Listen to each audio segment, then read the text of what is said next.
Related কোনো কাজ ছিল না।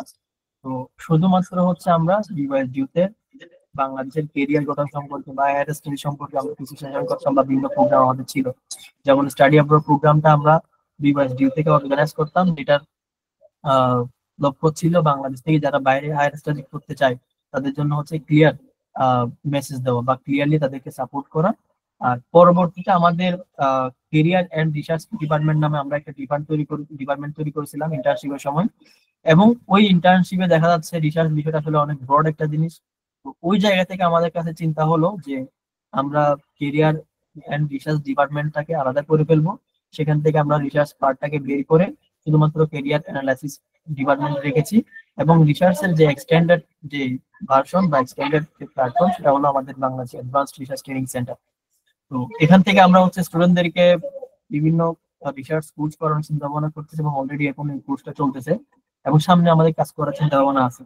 তো আমি যেটা মনে করি সেটা হলো আমাদের হয়তো নেক্সট যে কোর্স গুলো আসবে সেগুলো আরো বেশি ওয়েল অর্গানাইজড হবে এবং আমাদের ধরে ধরে শেখানোর একটা সিস্টেম আমরা তৈরি করবো, যেহেতু শুধুমাত্র মেইন তাত্ত্বিক না, পাশাপাশি প্র্যাকটিক্যালি করে দেখানোর ব্যবস্থা করবো। তো আমার কাছে মনে হয় আপনারা যদি এরকম কোন একটা কোর্স 1 মাস করেন, তাহলে 5 মাসে আপনারা চাইলে একটা মেনস্ক্রিপ্ট রেডি করতে পারেন, ডিগ্রি পেপারের হোক বা আপনি রিসার্চ করেন মেন তথ্য দিয়ে বা আপনার রিসার্চের বিষয়গুলো নিয়ে। সেই রিসার্চের মেনস্ক্রিপ্ট আপনি কিন্তু 1-1.5 মাসে বা 2-3 মাসের ভিতরে তৈরি করে ফেলতে পারবেন এবং 1 বছরের ভিতরে আপনি চাইলে সেটা E1 জার্নালে পাবলিশ করতে পারবেন। তো আমাদের সাথে আজকে যুক্ত আছেন ক্যালিফোর্নিয়া ইউনিভার্সিটির প্রফেসর শ্রদ্ধেয় স্যার জনাব আহ, সাইফ ইসলাম স্যার। তো উনি হচ্ছেন অনেক একজন স্বনামধন্য ব্যক্তি। উনি আমাদের আসলে আজকের সেশনে উনি রিসার্চ এথিক্স নিয়ে কথা বলবেন, কিভাবে আপনার জার্নাল সিলেকশন করবেন এবং কিভাবে রিসার্চ পেপার পাবলিশ করবেন সেই বিষয়গুলো নিয়ে উনি কথা বলবেন। এরপর হচ্ছে আমাদের যখন আমরা রিসার্চ পেপার পাবলিশ করার জন্য দিই, সেখানে আমাদের প্রত্যেকটা জায়গায় যে অ্যাকসেপ্ট হবে তা না। প্রথম দিকে হয়তো আমরা হায়ার র্যাঙ্কে কোনো জার্নালে আমাদের পেপার দেওয়ার পর ওই পেপারটা রিজেক্ট হয়ে যায়। তো রিজেক্ট হলে আমাদেরকে যে ওই পিয়ার রিভিউটা কিভাবে হ্যান্ডেল করতে হয় বা অনেক সময় মেজর রিভিউ দেয়, মাইনর রিভিউ দেয়, সেই বিষয়গুলো কিভাবে হ্যান্ডেল করতে হয় এই বিষয়গুলো নিয়ে উনি কথাবার্তা বলবেন। আর উনি আসলে স্টুডেন্টদেরকে নিয়ে কাজ করেন এবং ওনার একটা বড় চিন্তা ভাবনা আছে আমাদের দেশের স্টুডেন্টদেরকে নিয়ে। তো আপনারা আজকে আমাদের এই 3টা টপিকের ভিতর আমরা সেইভাবে থাকবো। ওনার আরেকটা সেশন আমরা হচ্ছে এই কোর্সটা শেষ হওয়ার পর আমরা আলাদা একটা ইভেন্ট করবো, সেখানে হচ্ছে আমাদের বাংলাদেশের স্টুডেন্টদেরকে নিয়ে ওনার কি কি চিন্তা ভাবনা আছে সেই বিষয়গুলো নিয়ে জানবো। তো আমি হচ্ছে আজকে আমার সাইড থেকে এইটুকুই বলবো, আপনারা সবাই আমাদের কোর্সটা কমপ্লিট করবেন এবং আমরা খুব তাড়াতাড়ি আপনাদের সার্টিফিকেটটা প্রোভাইড করে দিব। আজকে হচ্ছে আমাদের 29 তারিখ, আমরা 31 তারিখ আরেকটা সেশন আছে। আমাদের এই কোর্সটা এমন করে ডিজাইন করা হয়েছে যাতে করে আপনারা প্র্যাকটিক্যালি শিখতে পারেন। ফার্স্টে লিটারেচার রিভিউ শিখলেন, তারপর হচ্ছে ম্যানেজমেন্ট প্রিপারেশনটা শিখলেন, তারপর রেফারেন্স ম্যানেজমেন্ট টুল দিয়ে কিভাবে আপনারা রেফারেন্স করবেন সেই জিনিসটাও শিখলেন। এরপর আজকে হচ্ছে আপনার জার্নাল পাবলিকেশনের মানে পাবলিকেশন কিভাবে করবেন সেই জিনিসগুলো হবে। পাশাপাশি আপনার কি কি টিপস ফলো করা লাগবে সেই বিষয়ে একটা আপনার আইডিয়া পাবেন। তো আপনাদেরকে প্রশ্ন করার জন্য আমরা রিকোয়েস্ট করবো, কারণ আমাদের লেকচার থাকবে শর্ট, বাট বাকিটা হচ্ছে আপনাদের প্রশ্নের উপর ডিপেন্ড করবে। কেন আমাদের প্রত্যেকটা আগের যে সেশন গুলো আমরা নিতাম সেখানে হচ্ছে ওনারা টোটালি 1 ঘন্টা 1.5 ঘন্টা পর্যন্ত একটা না ওনারা লেকচার দিয়ে যেতেন, পরে আপনাদেরকে হয়তো কিছু প্রশ্ন নেওয়া হতো। পরে আমার কাছে যেটা মনে হলো, আমরা লং টাইম যদি লেকচার দিয়ে আপনারা যদি আসলে কিছু বুঝতে না পারেন বা আপনাদের প্রশ্ন থেকে যায়, সেটা আসলে ভালো দেখায় না। ওই জন্য আমরা হচ্ছে এবার যেটা করতেছি সেটা হলো আপনাদের প্রশ্নের সংখ্যাটা থাকবে বেশি, আমাদের লেকচারটা থাকবে শর্ট। সুতরাং আমরা আপনাদেরকে সুযোগ দিব মানে ওনার লেকচারটা শেষ হওয়ার পর। আর উনি যদি চান তাহলে আপনাদেরকে মাইক্রোফোন অন করে কথা বলতে পারেন। আর আপনারা উনি যদি না চান তাহলে আপনারা ওনার লেকচার পর্যন্ত ওয়েট করবেন বা আপনার তখনই চ্যাট বক্সে প্রশ্ন করতে পারেন। আর ওনার লেকচার শেষ হওয়ার পর আমরা আপনাদেরকে মাইক্রোফোন অন করার জন্য সুযোগ করে দিব, তখন আপনারা মাইক্রোফোন অন করে আপনারা ক্লাসটা করতে পারবেন। তো আমার সাইড থেকে আর বেশি লম্বা করতেছি না, আপনারা হচ্ছে আহ, আজকে সেশনটা শেষ পর্যন্ত থাকবেন। আমি সরাসরি চলে যাচ্ছি বন্যাপুর কাছে।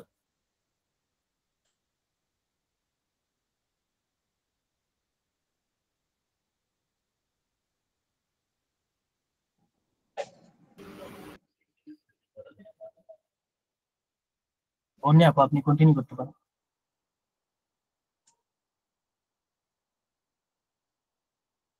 ও, আজকের সেশনে আমাদের মাঝে উপস্থিত রয়েছেন প্রফেসর আহ, স্যার ডাক্তার সাইফ ইসলাম, যিনি opto electronics, nanotechnology, ultrafast semiconductor devices, silicon photonics, nanowire integration, ultra wide bandgap semiconductor, advance sensing technology বিভিন্ন ক্ষেত্রে গুরুত্বপূর্ণ গবেষণা করেছেন। তিনি বর্তমানে ইউনিভার্সিটি অফ ক্যালিফোর্নিয়া ডেভিস এর ইলেকট্রিক্যাল কম্পিউটার ইঞ্জিনিয়ারিং বিভাগের প্রফেসর এবং চেয়ার হিসাবে দায়িত্ব পালন করছেন। এছাড়া তিনি কমিউনিকেশন, কোয়ান্টাম কম্পিউটিং, এনার্জি এবং হেলথ কেয়ারে তার অসামান্য অবদান গবেষণা ক্ষেত্রকে এগিয়ে নিতে সাহায্য করেছে। আজকের সেশনে তিনি আমাদের মাঝে আলোচনা করবেন ethics in research, journal publications and peer review handling, যা আমাদের মতো আগ্রহী গবেষকদের জন্য অত্যন্ত গুরুত্বপূর্ণ এবং সময় উপযোগী একটি বিষয়। তার উপস্থিতি নিঃসন্দেহে আমাদের অনেক অনুপ্রাণিত করবে এবং এই বিষয়গুলো সম্পর্কে আমাদের জানতে সাহায্য করবে। সময় সীমিত, তাই আর দেরি না করে আমি অনুরোধ জানাচ্ছি আমাদের সম্মানিত স্যারকে আজকের সেশন শুরু করার জন্য।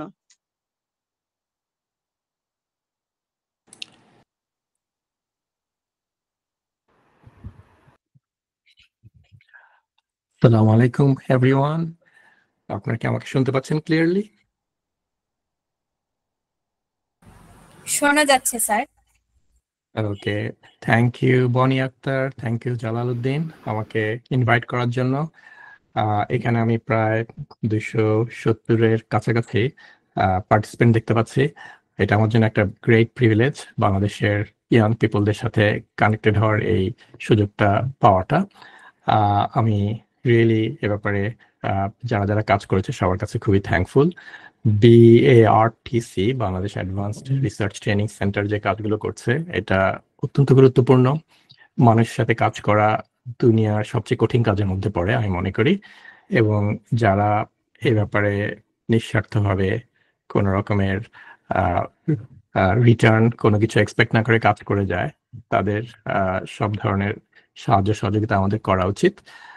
আমি খুবই খুশি হলাম যে বাংলাদেশে রিসার্চের ব্যাপারে ইয়াং পিপলদের মধ্যে যথেষ্ট আগ্রহ দেখা যাচ্ছে, এবং এটা দেশের ভবিষ্যৎ প্রজন্মের জন্য অত্যন্ত গুরুত্বপূর্ণ, আমাদের ইকোনমির জন্য গুরুত্বপূর্ণ।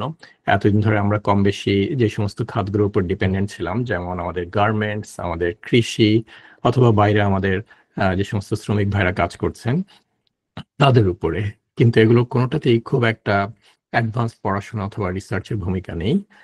এখন যে আলোচনাগুলো আমরা করব, পৃথিবীর বেশিরভাগ অগ্রসর দেশগুলো ঠিক এই ধরনের রিসার্চের মাধ্যমেই তাদের অর্থনীতিকে সচল করছে, শক্তিশালী করছে। আমি কিছু স্লাইড শেয়ার করব, যেটা হয়তো আমাদের আলোচনার জন্য সুবিধা হবে। আমার স্লাইডগুলো কি দেখা যাচ্ছে? এটা স্লাইড শো মোডে আছে এখন? জি স্যার, দেখা যাচ্ছে। Thank you very much. আমি এই টপিকটা আমি কথা বলার জন্য আমাকে সুযোগ করে দেওয়ার জন্য আমি রিয়েলি কৃতজ্ঞ। প্রথমে আমি বলে নিতে চাই কেন। আই হোপ এখনো দেখা যাচ্ছে, আরেকবার আমি ট্রাই করে দেখি। এখনো কি দেখা যাচ্ছে? এটা আমি কিছুটা স্ক্রিন চেঞ্জ করেছিলাম। জি স্যার, দেখা যাচ্ছে। Okay, thank you very much. So আমি বিভিন্ন জার্নালের senior editor, guest editor, associate editor হিসাবে কাজ করেছি। যারা কম বেশি আমার ফিল্ডের সাথে জড়িত তারা হয়তোবা এগুলো, এই সোসাইটিগুলোকে রিকগনাইজ করবেন, IEEE, SPI, MRS জার্নাল এবং অন্যান্যগুলো। এবং আমি বিভিন্ন জার্নালে পাবলিশ করেছি, রিভিউয়ার হিসেবেও কাজ করেছি। সো আমার প্রফেশনাল লাইফে এই ধরনের জার্নালের সাথে কাজ করা, এই জার্নালগুলোতে পাবলিশ করা সহ অনেক কারণে বিভিন্ন ধরনের অভিজ্ঞতা হয়েছে। সেটার কিছু অংশ আমি শেয়ার করব আপনাদের সাথে। আমি পুরো ব্যাপারটাকে যদি আমি ফুল স্ক্রিন করি, এখনো কি দেখা যাচ্ছে আমার স্লাইডগুলোকে ক্লিয়ারলি? তার ফুল স্ক্রিনটা দেখা যাচ্ছে স্যার। দেখা যাচ্ছে? জি স্যার, জি sir. Thank you very much. আমি এখানে যেহেতু আমাদের আলটিমেটলি রিসার্চ করে সেটাকে পাবলিশ করতে হবে, পাবলিশ করার জন্য আমরা যদি চিন্তা করি বিভিন্ন ধরনের ভেন্যু আছে, আমরা যদি নিউজ পেপার একটা আর্টিকেল লিখতে চাই অথবা আমরা যদি কোনো ম্যাগাজিন একটা আর্টিকেল লিখতে চাই যেটা সাধারণ মানুষ পড়ে, সেটার জন্য খুব একটা আমাদের নতুন কিছু করার দরকার নেই। কিন্তু যারা জার্নাল পেপার অথবা রিসার্চ করে একাডেমিক রিসার্চ গুলোকে বিভিন্ন ভেন্যুতে পাবলিশ করতে চাচ্ছেন, তাদের জন্য যে জিনিসটা দরকার হবে সেটা হচ্ছে নতুন কিছু করা, একটা নলেজের স্ফিয়ারটাকে বড় করা, একেবারে কাটিং এজে যেখানে মানুষ কখনো যায়নি সেখানে যাওয়া। সেটার জন্য যে জিনিসগুলো করতে হবে আমি এখানে কয়েকটা ইম্পর্টেন্ট পয়েন্ট দেখাচ্ছি। যেমন 1 নম্বর হচ্ছে এই স্লাইডের নিচের দিকে একটা ভালো হট টপিক আইডেন্টিফাই করা। এই আলোচনাটা গুরুত্বপূর্ণ যদি আমরা ফোকাস করছি কিভাবে রিভিউ হবে, কিভাবে আমরা এথিক্যাল বিহেভিয়ার করব। কিন্তু এই আলোচনাগুলো গুরুত্বপূর্ণ এই কারণে আমরা যদি একটা বড় মাছ ধরতে পারি নদী থেকে অথবা পুকুর থেকে, এবং সেটা যদি রিয়েলি বড় ধরনের মাছ হয় যেটা মানুষের সবচেয়ে ডিজায়ারেবল মাছগুলোর মধ্যে পড়ে, তাহলে এটাকে বিক্রি করা খুব একটা কঠিন হবে না। জার্নাল আর্টিকেল হচ্ছে অনেকটা এরকমই, একটা মাছ কোনোভাবে আমরা যদি ধরা সেটাকে তারপর বাজারে বিক্রি করা যাতে সেটার মধ্যে মানুষ উপকার পেতে পারে। মাছ যদি খুব একটা অ্যাট্রাকটিভ মাছ না হয়, মাছ যদি অর্ডিনারি একটা মাছ হয়, তাহলে সেটাকে বিক্রি করা কঠিন হবে। এবং সেখানে মাছ যদি পচে যায়, মাছ যদি আমাদের প্যাকেজিং তারপরে ট্রান্সপোর্টেশনের ক্ষেত্রে আমরা যদি যা করা উচিত সেটা করতে না পারি, তাহলে যা হবে আমাদের স্ট্রাগল করতে হবে। তো প্রথমে আমাদের একটা ভালো মাছ কিভাবে ধরতে পারবো যেটা যেটা সবাই কিনতে চাবে, সেটার জন্য আমাদের একটা ভালো হট টপিক আইডেন্টিফাই করা দরকার। সেটা কিভাবে করব? একটা টপিক হট কিনা, একটা টপিক রিয়েলি ইম্পর্টেন্ট কিনা, গুরুত্বপূর্ণ কিনা, সেটা জানার জন্য দেখা দরকার ভালো জার্নালগুলোতে এটার উপরে পাবলিকেশন হচ্ছে কিনা, রিয়েলি নতুন টপিক হিসাবে এটাকে অ্যাগ্রি করছে কিনা, এটা ওয়ার্ল্ডের ইকোনমিতে, ওয়ার্ল্ডের কোনো ইম্পর্টেন্ট প্রবলেম সলভিং এ সাহায্য করবে কিনা। যখন ওই জিনিসটা আমরা ক্লিয়ারলি বুঝতে পারি, তারপর আমরা ফার্দার লিটারেচার রিভিউ করে আমরা যারা চোখ কান খোলা রাখে তাদের পক্ষে এই হট টপিকের, ইম্পর্টেন্ট টপিকের যে জিনিসগুলো এখনো মানুষ চিন্তা করেনি সেগুলোর উপর কাজ করার একটা পরিকল্পনা করতে পারি। অবভিয়াসলি যারা আন্ডার গ্রাজুয়েট স্টুডেন্ট, মাস্টার্স অথবা পিএইচডি স্টুডেন্ট, তারা কাজ করার সময় মেন্টরদের সাথে কাজ করবে, ফ্যাকাল্টি প্রফেসরদের সাথে কাজ করবে, ইউনিভার্সিটির রিসার্চারদের সাথে কাজ করবে। হয়তোবা এক্ষেত্রে তাদের টপিক সিলেকশনের সুযোগ কম, কিন্তু এই জিনিসটা আমাদের প্রথমে বোঝা দরকার যে যে মাছটা আমরা আলটিমেটলি বাজারে আনবো সেটা গুরুত্বপূর্ণ একটা মাছ কিনা, যেটা সবাই সেটার ব্যাপারে কেনার আগ্রহ দেখাবে কিনা। এবং এই টপিকটার কোন দিকগুলো এখনো মানুষ টোটালি বুঝতে পারেনি, এখনো যে কোয়েশ্চেন গুলো মানুষ অ্যান্সার করতে পারেনি সেগুলোর উপর আমরা ফোকাস করতে পারি। এই ব্যাপারে তখন কিছুটা এআইও হেল্প করতে পারে। আমি আশা করি আপনাদের কম বেশি সবাই এআই এর বিভিন্ন টুলগুলো ব্যবহার করেন, যেহেতু আপনারা ইউনিভার্সিটির সাথে আছেন। সো যখন একটা টপিককে আমরা মোটামুটি আইডেন্টিফাই করতে পারবো, নেক্সট স্টেপ হবে হচ্ছে কিভাবে আমরা এটাকে নেক্সট লেভেলে নিব। মনে করেন আমরা একটা আইডেন্টিফাই করলাম, কিছু প্রবলেম আমরা দেখলাম, প্রবলেমের অনেকগুলোকে আমরা থিওরিটিক্যাল সিমুলেশন মডেলিং করে দেখতে পারি।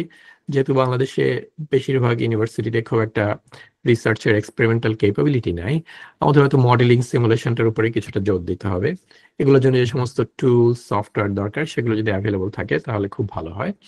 যদি অ্যাভেলেবল না থাকে তাহলে কারোর সাথে কোলাবোরেট করতে হবে, যাদের আছে তাদের সাথে কাজ করতে হবে। নতুন একটা আইডিয়া নিয়ে কারোর সাথে যাওয়াটাও, কারো কাছে যাওয়াটার জন্য যে প্রিপারেশন দরকার সেটা নিতে হবে। যদি আমরা এক্সপেরিমেন্ট করতে পারি তাহলে সবচেয়ে ভালো হয়। আমেরিকাতে একটা শব্দ এখন মানুষ ব্যবহার করে, সেটা হচ্ছে এক্সপেরিয়েন্সিয়াল লার্নিং।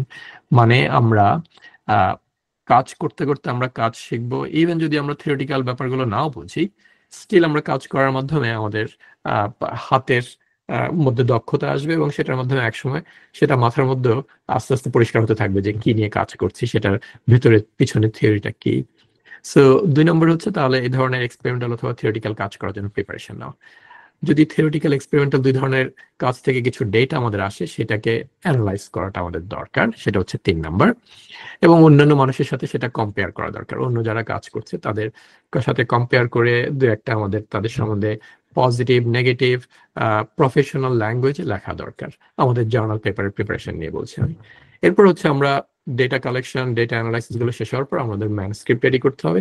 ম্যানস্ক্রিপ্ট আউটলাইন এবং ম্যানস্ক্রিপ্ট কিছুটা রেডি করার পর আবার সেটাকে অন্যান্য মানুষের কাজের সাথে কতটা রিলেটেড সেটা দেখতে হবে। কেউ যদি অলরেডি পাবলিশ করে থাকে তাহলে এই কাজ করাটা কোনো মানে হয় না, এই জন্য যথেষ্ট পড়াশোনা করা দরকার। একটা পেপার লেখার আগে আমি অন্তত 50টা পেপার আমার স্টুডেন্টদেরকে পড়তে বলি। আমাদের কাজগুলো যদি অন্য কেউ করে থাকে তাহলে এটা লেখাটার কোনো মানে হয় না। খবরের কাগজে যে আর্টিকেল আসে সেটা হয়তো 100টা খবরের কাগজে একই আর্টিকেল আসতে পারে, কিন্তু সায়েন্টিফিক রিসার্চ যখন কেউ পাবলিশ করে তখন একটা নতুন ধরনের আইডিয়া একটা জার্নালে আসে, সেটার হয়তো রিলেটেড আরেকটা কিছু আরেকটা জার্নালে আসতে পারে, অথবা মানুষ অনেক সময় রিভিউ পেপারগুলোতে সেটাকে আবার রিপিট করতে পারে। কিন্তু নতুন আইডিয়া হিসেবে আমরা যখন একটা কিছুকে প্রপোজ করব, ক্লেম করব, নভেলটি নিয়ে আমরা এমফাসিস করব, তখন আমাদের মনে রাখতে হবে অন্য কেউ যাতে সেটা আগে পাবলিশ করেনি। যদি কেউ করে থাকে রিলেটেড ব্যাপার, সামান্য হয়তো ডিফারেন্স থাকতে পারে অথবা বড় ধরনের ডিফারেন্স থাকতে পারে, সেটাকে আমাদের সাইট করতে হবে। তারপরে যথেষ্ট আমাদের পড়াশোনা করা দরকার এবং এগুলোকে রেফারেন্সে সাইট করা দরকার। এটা রিয়েলি গুরুত্বপূর্ণ। অন্য কারো কাজ আমাদের পছন্দ হোক আর না হোক, আমাদের কমপ্লিটলি অপোজিট ধরনের রেজাল্ট হলো, সেটাকে আমাদের রেফারেন্সে ইনক্লুড করা দরকার। অনেক সময় আমরা এই ব্যাপারগুলোকে ডিটেলসে যদি ডিসকাস করতে চাই, অনেক জার্নাল সাপ্লিমেন্টারি ম্যাটেরিয়াল নামে একটা সেকশন অ্যালাউ করে। সো আমি আহ, এই আলোচনাগুলোর মধ্যে আমি ফোকাস করছিলাম কিভাবে নতুন আইডিয়াকে আমরা প্রমোট করব, নভেলটিকে আমরা প্রমোট করব। কিন্তু অনেক সময় আমরা চলমান কোন একটা ব্যাপারের উপরে রিভিউ লিখতে পারি। আমাদেরকে অনেক সময় জার্নালরা ইনভাইট করতে পারে যে আপনারা এই ধরনের একটা টপিকের উপরে একটা রিভিউ লিখে আমাদেরকে সাবমিট করতে পারেন। অনেক সময় ইনভাইট না করলেও আমরা রিভিউ লিখে সাবমিট করতে পারি। যদিও রিভিউ পেপারের ভ্যালিউ জার্নাল কমিউনিটিতে, সায়েন্টিফিক কমিউনিটিতে একটা নতুন আইডিয়াকে নিয়ে লেখার জার্নাল পেপারের চাইতে অনেক নিচে, কিন্তু স্টিল রিভিউ পেপারগুলো খুবই হেল্পফুল, অন্তত যে লেখে তার জন্য খুবই হেল্পফুল, কারণ আমরা এই ফিল্ডে কি হচ্ছে না হচ্ছে দেখতে পারি। তো আমি একটা এক্সাম্পল দিচ্ছি। মনে করেন এআই আমাদের দুনিয়াকে চেঞ্জ করে দিচ্ছে, পড়াশোনার জগৎটা পরিবর্তিত হয়ে যাচ্ছে, ইভেন জার্নাল আর্টিকেল লেখার স্টাইলটাও চেঞ্জ হয়ে যাচ্ছে। এখন জার্নালগুলো তাদের আর্টিকেলের মধ্যে একটা ডিসক্লেমার লিখতে বলে যে কতটুকু এআই ব্যবহার করা হয়েছে, কোথায় করা হয়েছে, সেটাকে ওপেনলি ডিসক্লোজ করার জন্য। তারপর হচ্ছে নতুন যে সমস্ত জিনিসগুলো সোসাইটিতে আসে, যেমন ড্রাইভারলেস কার ওয়ার্ল্ডের বিভিন্ন জায়গায় এখন ইন্ট্রোডিউস করা হচ্ছে, প্লাস্টিক সব দিকে ব্যবহার হচ্ছে, এগুলোর ইম্প্যাক্টের উপর হয়তো আমরা একটা রিভিউ লিখলাম। আমাদের ইভেন যদি রিসার্চ নাও থাকে এটার উপরে, রিভিউ আমরা লিখতে পারি, কিন্তু নিজেদের রিসার্চ থাকলে সেই রিভিউ আর্টিকেলটা তখন মোর ক্রেডিবল হয়। আমি যে জিনিসটা সম্বন্ধে কোনোদিন কাজ করিনি সেটাতে আমি একটা রিভিউ লিখতে পারবো যদি 1-150 পেপার পড়ি, কিন্তু আমাকে লোকজন খুব একটা গুরুত্ব দিবে না। আমার যে কোনো ধরনের স্টেটমেন্টকে লোকজন সন্দেহ করবে, বিকজ আমি এই ব্যাপারে কাজ করিনি। মানুষ ল্যাবের মধ্যে কাজ করে শত শত ভুল করার মাধ্যমে কোনো একটা ফিল্ড সম্বন্ধে খুঁটিনাটি ব্যাপারগুলো জানে। এখন এই সবগুলো যখন আমরা ফুলফিল করব, আমাদের একটা সাকসেসফুল পাবলিকেশন হবে, এবং ডিটেলস গুলোতে আমরা পরে আসবো।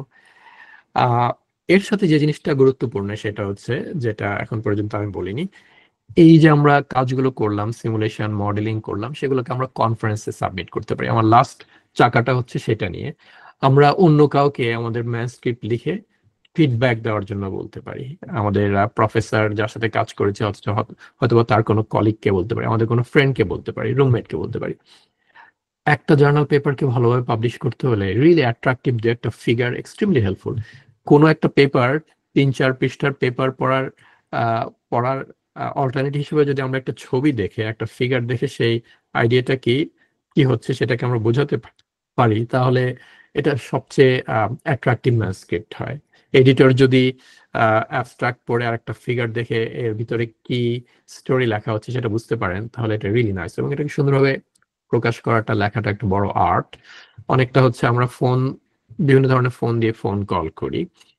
যে সমস্ত ফোনগুলো আগে নোকিয়া বানাতো, এটা দিয়ে ফোন করতো মানুষ, কিন্তু স্যামসাং, অ্যাপল যে ফোনগুলো বানায় সেগুলো অনেকটা আর্ট বলা যায়। এগুলো দেখতে সুন্দর, এগুলো ফোন কলের বাইরে অনেক কিছু করে। এই যুগের অনেক জার্নাল অনেকটা মানুষের ফিগার গুলোকে অ্যাপল অথবা স্যামসাং এর ফোনের মতোই সুন্দর হিসাবে দেখতে চায়। কাজ হচ্ছে হাত দিয়ে ড্র করলো সেটা দিয়ে কাজ হয়, কিন্তু এটা যদি নাইস হয় এটা ডেফিনেটলি হেল্পফুল হয়। আমাদের ডেটাগুলো মডার্ন অনেক টেকনিক ইউজ করে সেগুলোকে আমরা প্লট করতে পারি। ইনডেপথ অ্যানালাইসিস ভেরি ইম্পর্টেন্ট, এবং অন্য ফিল্ডের সাথে রিলেশনশিপটা দেখানো, এটা আমি একটু পরে আরো ডিটেলসে যাব। আমি হয়তো একটা কাজ করলাম, মনে করলাম ফোটন দিয়ে কিভাবে আমরা সেন্সিং করব, যেটা দিয়ে ক্যান্সার ডিটেক্ট করব। ফোটন দিয়ে ক্যান্সার ডিটেকশনের যে টেকনোলজি, সেটা দিয়ে হয়তোবা এগ্রিকালচারাল সেন্সিংও সম্ভব, সেটা দিয়ে হয়তোবা আমাদের এক্সপ্লোসিভ ম্যাটেরিয়াল সেন্সিং করা সম্ভব, অথবা এনভায়রনমেন্টাল পলিউশন সেন্সিং করা সম্ভব। এই সমস্ত রিলেটেড ডিসকাশন গুলো এবং এটার প্রপার রেফারেন্স গুলোকে ইনক্লুড করাটা একটা পেপারের ভ্যালু অনেক বাড়ায়। সেজন্য যথেষ্ট পড়াশোনা করা দরকার। এবং এই ধরনের একটা পেপার পাবলিশ করার জন্য আমি ধরে নিচ্ছি যে সবাই কম বেশি অনেক কোলাবোরেটর co-author নিয়ে কাজ করে। এই কোলাবোরেশনটা এক্সট্রিমলি ইম্পর্টেন্ট। যখন এই সবকিছু ঠিক থাকবে তখন এটা really really super fast speed আগায়। এই অ্যানালজিটা আমি ব্যবহার করি এই জন্যই, যারা একটা পেপার লিখতে চায় এই সবগুলো কম্পোনেন্ট দরকার।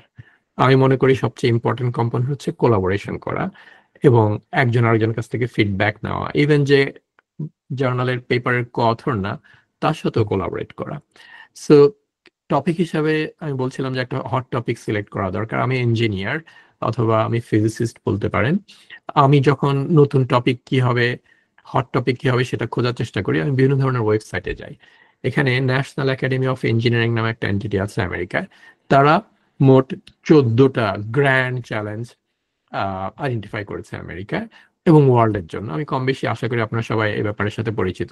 সোলার এনার্জিকে ইকোনমিক করা, নাইট্রোজেন সাইকেল ম্যানেজ করা, যেটা মানে হচ্ছে গাছপালা এবং শাকসবজি ফলমূল শস্য উৎপাদনের জন্য যে নাইট্রোজেন গুলো লাগে সেগুলোকে আমরা কিভাবে প্রপারলি ম্যানেজ করতে পারবো যাতে এনভায়রনমেন্টাল ইম্প্যাক্ট না হয়, সেটার উপর research. Advance health care, prevent nuclear terror, advance personalize learning, যেটা এখন এআই এর মাধ্যমে আমরা অনেকটা ইজিলি করতে পারছি। তারপর প্রোভাইড এনার্জি ফ্রম ফিউশন, আপনারা কম বেশি জানেন নিউক্লিয়ার রিয়াকশন থেকে এনার্জি প্রোডাকশন মানুষ এখন করছে অনেক জায়গায়। বাংলাদেশে একটা আণবিক চুল্লি তৈরি হচ্ছে সেই কারণে। Provide access to clean water, এটা হয়তো বাংলাদেশের কনটেক্সটে আমি জানি না কত বড় সমস্যা, এটা একটা globally big problem. Engineering better medicine, secure cyber space, engineer the tools for scientific Discovery, এটা বলতে পারেন যে একটা ভালো মাইক্রোস্কোপ বানানো অথবা একটা ভালো টেলিস্কোপ বানানো, যেটা দিয়ে আমরা যা জিনিস আগে মানুষ দেখেনি সেটা দেখার জন্য নতুন একটা হরাইজন ওপেন করা। এই যে টপিকগুলো, এগুলো কোনো একটাকে যদি আমার মনে হয় আমার নিজের ফিল্ডের সাথে ক্লোজলি ম্যাচ করছে, তখন আমি সেটার ডিপে যাব। কোন ধরনের চ্যালেঞ্জ এখানে আছে বোঝার জন্য কিছু রিভিউ পেপার ডাউনলোড করব এবং আমার অ্যাডভাইজার এবং প্রফেসরদের সাথে এটা নিয়ে কথা বলবো। আমাদের আলটিমেটলি যদি আমরা বুঝি যে এই টপিকটা আরো 10 বছর 20 বছর অ্যাক্টিভ টপিক থাকবে, তখন রিসার্চ করাটা রিয়েলি হেল্পফুল হবে। কারণ আমাদের আলটিমেট গোল যদি হয় মাস্টার্স পিএইচডির জন্য ওয়ার্ল্ডের একটা বড় ইউনিভার্সিটিতে যাওয়া, তাহলে এই টপিকগুলোর উপরে সব জায়গায় কাজ হচ্ছে। আমাদের জন্য অন্তত 100-200 প্রফেসর খুঁজে বের করা কঠিন হবে না যারা আমাদের ব্যাপারে আগ্রহ দেখাবে। রিসার্চ হচ্ছে একটা ফিল্ড, ওয়ার্ল্ডে খুব কম জিনিসই এখন ডেপথ আছে, মানে গভীরতা আছে। রিসার্চে গভীরতা অ্যামেজিং, এটার গভীরতার কোনো শেষ নেই। সো কোন একটা ব্যাপারে যখন আমরা ডিপে যাই, আমরা সবাই যে যেখানে বসে আছি, একটু আগে আমি দেখলাম কেউ রংপুর থেকে, কেউ কুমিল্লা থেকে, কেউ পাবনা থেকে জয়েন করছে। আমরা আমাদের নিজে যেখানে বসে আছি সেখানে যদি আমরা একটা গর্ত খুঁড়তে থাকি 10, 15, 20, 35 মাইল মাটির নিচে গেলেই আমরা কিন্তু খুব সহজেই ওখানে সোনা দানা তারপরে হীরা দেখা শুরু করব।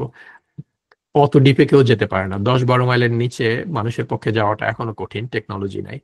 মানুষ অনেক দূরে যাচ্ছে মঙ্গল গ্রহে এখানে ওখানে, কিন্তু এখন পর্যন্ত 10-12 মাইলের নিচে কেউ যেতে পারেনি। যদি আমরা যেতে পারি, সেখানে আমাদের ঘরে যেখানে বসে আছি সেখানে অনেক মণিমুক্তা হীরা জহরত আমরা পাবো। এই ডেপথটা রিসার্চের ক্ষেত্রে দরকার। ডেপথ যে কোনো মানুষকে এটা অনেকটা হচ্ছে বাজারের সবচেয়ে ভালো মাছটার মতো, যেটা যে কেউ সহজে ইজিলি বিক্রি করতে পারবে। টিম ওয়ার্ক এক্সট্রিমলি ইম্পর্টেন্ট একটা পেপার সুন্দর করার জন্য, পাবলিশ করার জন্য। আর হচ্ছে যে কোনো ব্যাপারে যখন আমরা আটকে যাই, ব্রেন স্টর্মিং করা, পজিটিভ অ্যাটিটিউড, টিম ওয়ার্কের ক্ষেত্রে এটা সম্ভব। এবং ব্রেন স্টর্মিং এ, কালেকটিভ ব্রেন স্টর্মিং এ অকেশনাল একটা গুড আইডিয়া আসে, একটা পেপার হয়তো আমরা কোনোভাবে এক্সপ্লেন করতে পারছি না অথবা সেটাকে প্যাকেজ করতে পারছি না। ব্রেন স্টর্মিং পার্টিকুলারলি আলটিমেটলি সেটাকে ভালো একটা প্যাকেজিং এ মানুষের কাছে প্রেজেন্ট করার জন্য হেল্প করে। আমি ওর পার্সোনাল এক্সাম্পল একটা দিব, যেখানে আমি অনেকদিন ধরে সেমি কন্ডাক্টর ন্যানো ওয়্যার নিয়ে কাজ করতাম। এফাকে আমি সবাইকে জিজ্ঞেস করিনি কে কোন ফিল্ডে আছেন। এখনো কে আপনারা আছেন? সবাই শুনতে পাচ্ছেন আমাকে ক্লিয়ারলি? আমি স্যার শোনা যাচ্ছে আপনাকে ক্লিয়ারলি। Very good.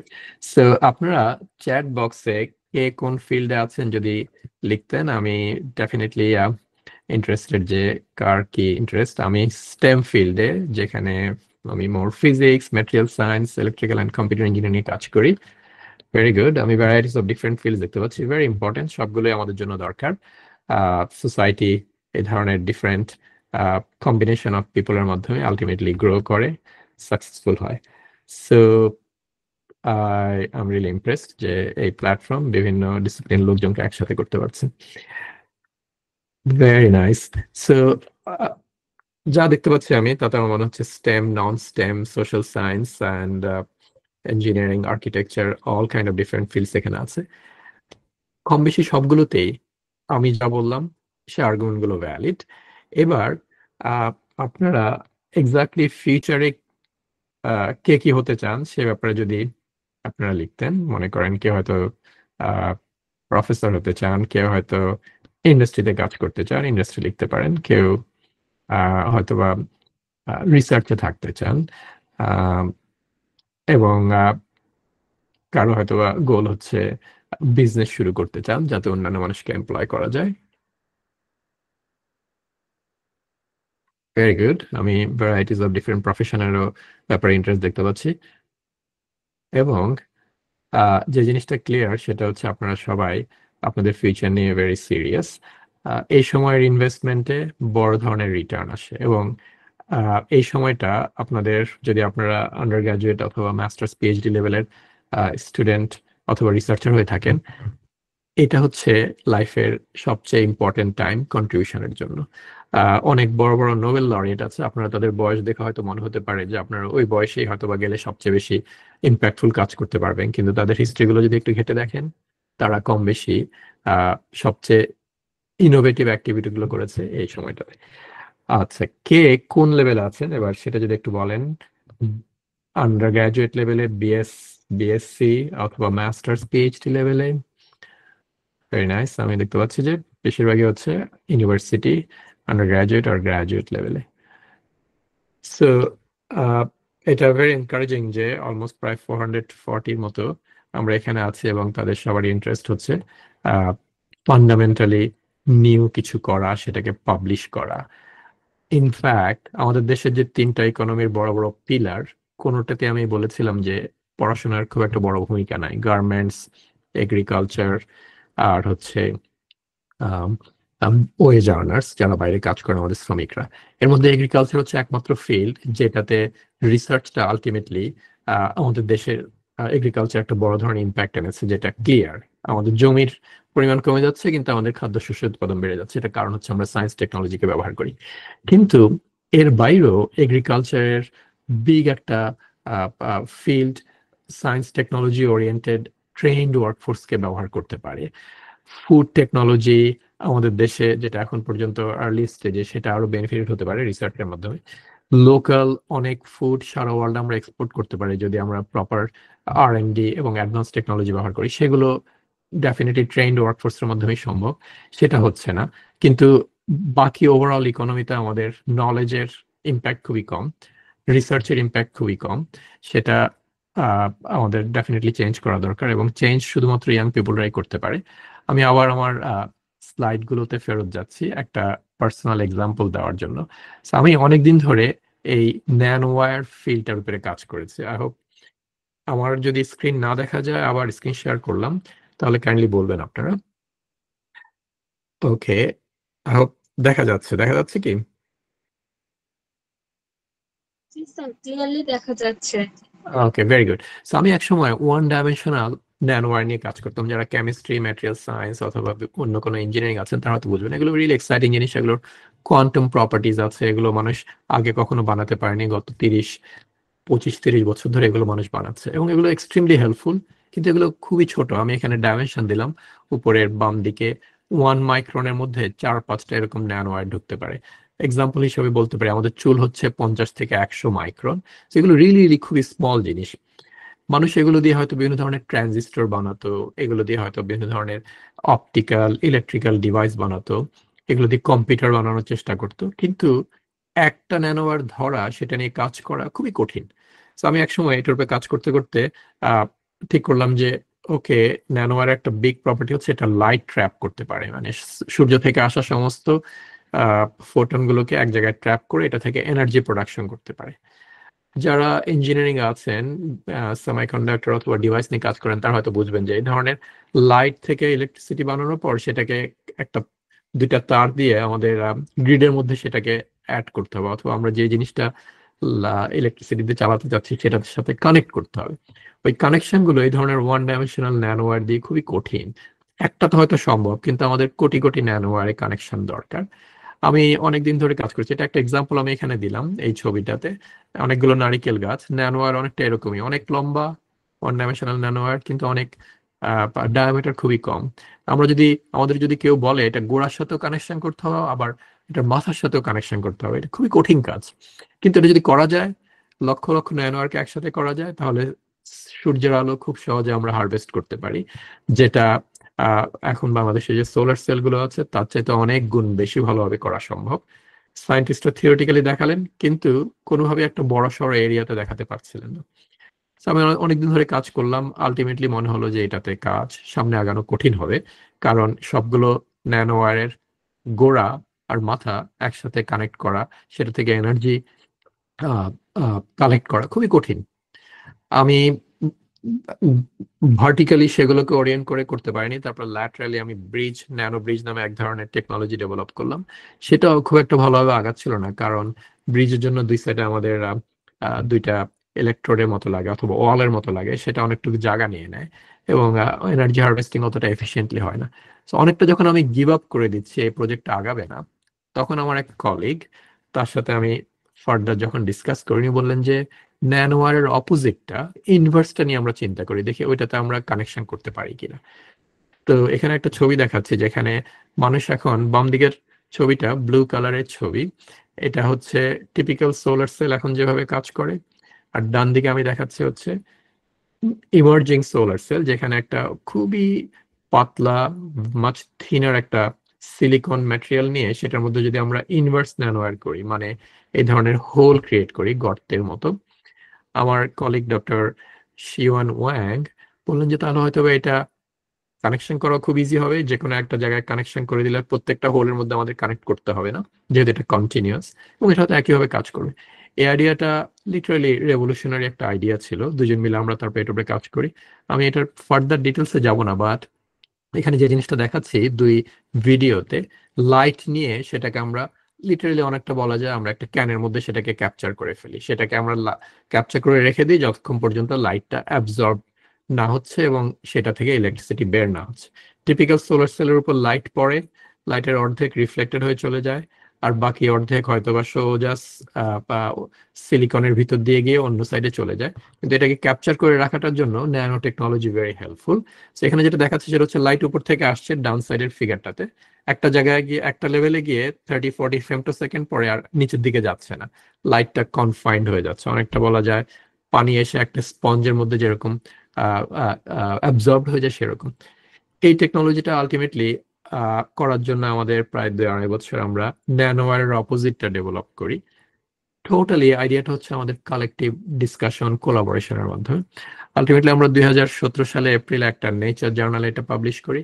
তার কয়েক মাস পরে স্ট্যানফোর্ডের এক প্রফেসর সিমিলার আইডিয়ায় অলমোস্ট আর একটা নেচার জার্নালে পাবলিশ করেন, এবং তারও 6-7 বছর পরে ইউনিভার্সিটি অফ টেক্সাস অস্টিনের এক প্রফেসর সেটাকে নিউ প্লাজমনিক নামে এক ধরনের টেকনোলজি দিয়ে সিমিলারলি ডেমনস্ট্রেট করেন, যেখানে আর গর্ত করা অথবা হোল করার দরকার হয় না। আমি যে কারণে বললাম কোলাবোরেশনটা রিয়েলি ইম্পর্টেন্ট।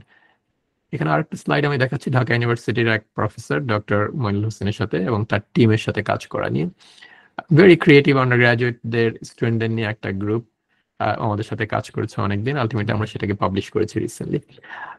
এই টপিকটা, যেটা লাইট ট্র্যাপ করা, লাইটকে হারভেস্ট করা, সেটা দিয়ে কম্পিউটিং করা অথবা সেন্সিং করা, এটা একটা ভেরি ব্রড টপিক। আমি প্রফেসর হোসেন ছাড়াও দুবাইয়ের এক গ্রুপের সাথে কাজ করেছি, ইজিপ্টের এক গ্রুপের সাথে কাজ করেছি, আমেরিকান ইউনিভার্সিটির বেশ কয়েকটা ইউনিভার্সিটির সাথে কাজ করেছি, এবং এখনো কন্টিনিউ করে যাচ্ছি ডক্টরদের সাথে কাজ করা, এগ্রিকালচার ইঞ্জিনিয়ারিং প্রফেসরদের সাথে কাজ করা। এটা একটা ব্রড টপিক, কিন্তু একটা লেভেলে 2015 সালের দিকে যখন আমরা স্টাক হয়ে যাই, আমার কলিগদের সাথে ফার্দার ডিসকাশনের মাধ্যমে নতুন একটা পথ ওপেন হয়। এখনো আমাদের কিছু চ্যালেঞ্জ আছে, সেটার জন্য আমি কোলাবোরেটর খুঁজছি। হোপফুলি তোমাদের মধ্যে থেকে কেউ একজন হয়তো বা অ্যাভেলেবল হবে। একটা ইন্টারেস্টিং ডেভেলপমেন্ট হচ্ছে আমাদের এই টেকনোলজিটা আলটিমেটলি সেলফোনের ক্যামেরার মধ্যে মানুষ ইন্টিগ্রেট করেছে। স্যামসাং, সনি, অমনিভিশন, যারা ক্যামেরাগুলো বানায় ফোনের, যেই ফোনই তোমরা ব্যবহার করো না কেন সেটার মধ্যে এই ক্যামেরাগুলো আছে, এবং সেখানে আমাদের এই টেকনোলজিটা এখন ইন্টিগ্রেটেড, যেটা 2টা প্যাটেন্ট আমার আমার নিজের প্যাটেন্টের মধ্যে পড়ে।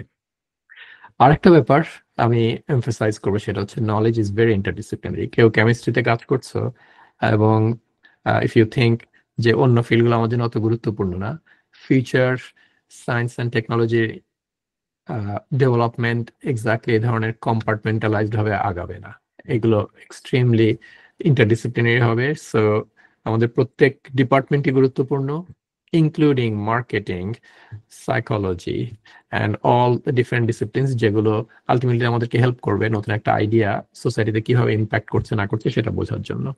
সো আমি কোনোভাবেই মনে করি না এটাকে আমরা ইগনোর করা উচিত। আমার নিজের 2টা ডিগ্রি ফিজিক্সে, একটা ইলেকট্রিক্যাল ইঞ্জিনিয়ারিং এ। আমি ম্যাথমেটিক্স এর কোর্স নিয়েছি আন্ডার গ্রাজুয়েট লেভেলে, অলমোস্ট ফিজিক্স এর সমান, এবং এটা আমার জন্য এক্সট্রিমলি হেল্পফুল হচ্ছে এখন। একটা পেপার যদি আমরা মনে করি একটা ছোট বাচ্চার মতো, এটাকে অলমোস্ট বলা যায় পুরো গ্রামের সবাই এ ব্যাপারে হেল্প করা দরকার, সবাই সাপোর্ট করা দরকার। আই হোপ এই সাপোর্ট নেওয়ার জন্য যে ধরনের অ্যাটিটিউড এবং মেন্টালিটি আমাদের দরকার সেটা কম বেশি আমাদের সবার আছে। এবং আর্লি স্টার্ট করাটা রিয়েলি ইম্পর্টেন্ট।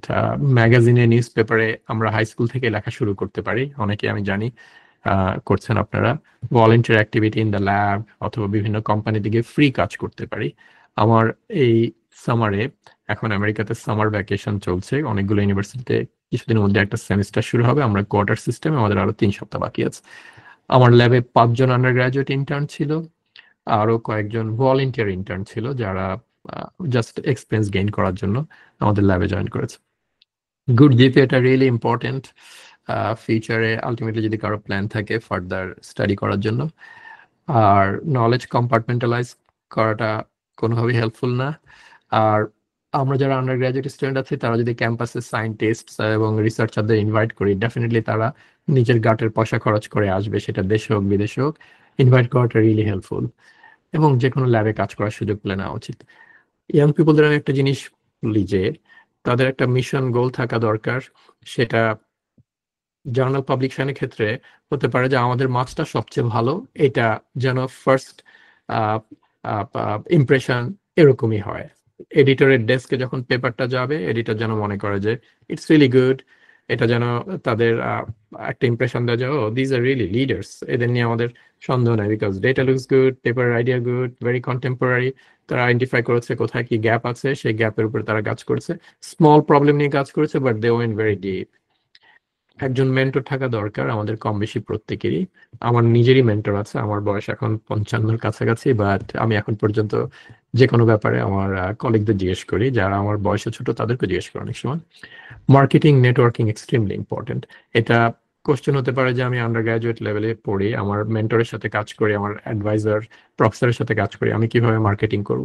আমাদের প্রত্যেকের নিজস্ব ওয়েব পেজ, নিজস্ব সোশ্যাল মিডিয়া পেজ, নিজস্ব লিঙ্কডইন পেজ, এগুলোর মাধ্যমে ডেফিনেটলি আমাদের অ্যাক্টিভ থাকা উচিত। কেন এটা উচিত? যখন রিভিউয়ার কোনো একটা পেপার রিভিউ করে, আমি আমার কলিগদের সাথে এটা নিয়ে কথা বলেছি, তারা কম বেশি জানতে চায় যে অথর কি করছে না করছে। তার মধ্যে একটা পজিটিভ ইমপ্রেশন সোশ্যাল মিডিয়ায় থাকাটা রিয়েলি হেল্পফুল হয়।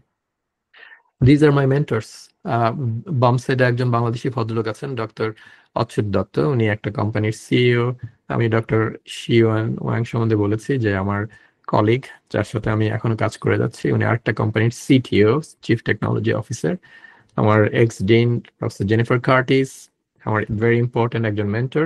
প্রফেসর জেরি উডল, যিনি আমাদের ইউনিভার্সিটির প্রফেসর আমার ডিপার্টমেন্টে, উনি আমেরিকার নোবেল প্রাইজের পরে একটা ইম্পর্টেন্ট ডিস্টিংশন আছে, national academy of national medal of engineering laureate, এবং তারই সাথে সাথে আবার উনি ন্যাশনাল একাডেমি অফ ইনভেন্টরের মেম্বার। এই ভদ্রলোক আমার ডিপার্টমেন্টে অনেকদিন ধরে আছেন, প্রফেসর, আমার ইম্পর্টেন্ট মেন্টর। এই 2টা ছবি তার ল্যাব থেকে নেওয়া, এবং গত 25 বছর ধরে এইভাবেই কাজ করে যাচ্ছেন। একই সময় অন্যান্য নর্মাল হিউম্যান বিইংরা যা করে সেটা করেন, কিন্তু এক্সট্রিমলি বিজি, দেখেই বুঝতে পারছো। তার কাজই হচ্ছে, তার রিসার্চ হচ্ছে তার জীবনের প্যাশন।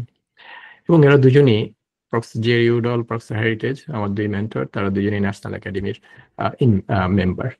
সো যে জিনিসটা আমি বলছিলাম, মার্কেটিং এবং নিজেকে এক্সপ্রেস করার জন্য সমস্ত ফ্রি ওয়েবসাইটগুলোর যে অপরচুনিটি এখন গুগল এবং অন্যান্যরা দিচ্ছে সেগুলো আমাদের নেওয়া উচিত।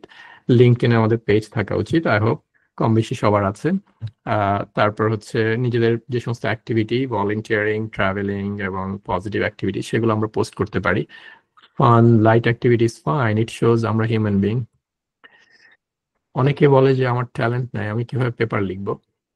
আমার উত্তর হচ্ছে এটা, ডক্টর আব্দুল সালামকে অনেকে হয়তো আমাদের বাংলাদেশে চিনে। উনি বলতেন যে কনসেন্ট্রেটেড হার্ড ওয়ার্ক হচ্ছে ট্যালেন্ট। আমরা আখের রস বের করে যদি সেটাকে কনসেন্ট্রেট করি সেটা হয়ে যাবে চিনি। চিনিটা হচ্ছে ট্যালেন্ট, আখের রস এবং সে ফার্দার সমস্ত কাজগুলো করার এটা হার্ড ওয়ার্কটার মাধ্যমে এটা আসে। এবং এটা যদি কারো বিশ্বাস না হয়, আইনস্টাইন বলতেন যে 1% ট্যালেন্ট, বাকি 99% হার্ড ওয়ার্ক। একটা পেপার আমরা হয়তো সাবমিট করি, পাবলিশ করি, 2-4 মাসের মধ্যে সেটা পাবলিশ হয়, কিন্তু তার পিছনে অনেক দিনের কাজ করতে হয়। ডান পাশের ভদ্রলোককে আমরা মোরালেস সবাই চিনি। ইনি মাত্র টোটাল তার স্টেজে মাত্র 2 মিনিটের মতো ছিলেন, কিন্তু এটার জন্য 20 বছর ধরে উনি তার পিছনে কাজ করতে হয়েছে। এবং এই 2 মিনিট দৌড়ানোর জন্য টোটাল তার আর্নিং প্রায় $120 মিলিয়ন মতো ছিল। আরেকটা জিনিস দিয়ে আমি শেষ করবো, সেটা হচ্ছে গোল্ডেন রুল। যে জিনিসটা জার্নাল পাবলিকেশনের এথিক্স হচ্ছে, আমরা যে জিনিসটা চাই না অন্য কেউ আমাকে করুক, আমাকে ঠকাক, আমাকে ভুল ডেটা দিক, ফলস কোন রকমের কিছু ক্রিয়েট করুক, সেই জিনিসটা আমরা অন্য কাউকে করব না। ফিউচারে কেউ না কেউ হয়তো একজন এডিটর হবে, কেউ একজন অ্যাসোসিয়েট এডিটর হবে, কেউ একজন হয়তো বা আমাদের ডেটাগুলোকে কপি মানে রিপ্রোডিউস করতে চাবে। রিপ্রোডিউস করতে গিয়ে যদি এর মধ্যে কোনো ফ্ল থাকে, আমরা কোনো কিছু লুকাই, ট্রান্সপারেন্ট না হই, এটা রিপ্রোডিউস করতে পারবে না। এটা এক্সট্রিমলি ইম্পর্টেন্ট। সমস্ত ধর্ম ঘুরে ফিরে একই কথাই বলে, যেটা আমরা চাই না সেটা আমরা অন্য কারোর জন্য চাওয়া উচিত না।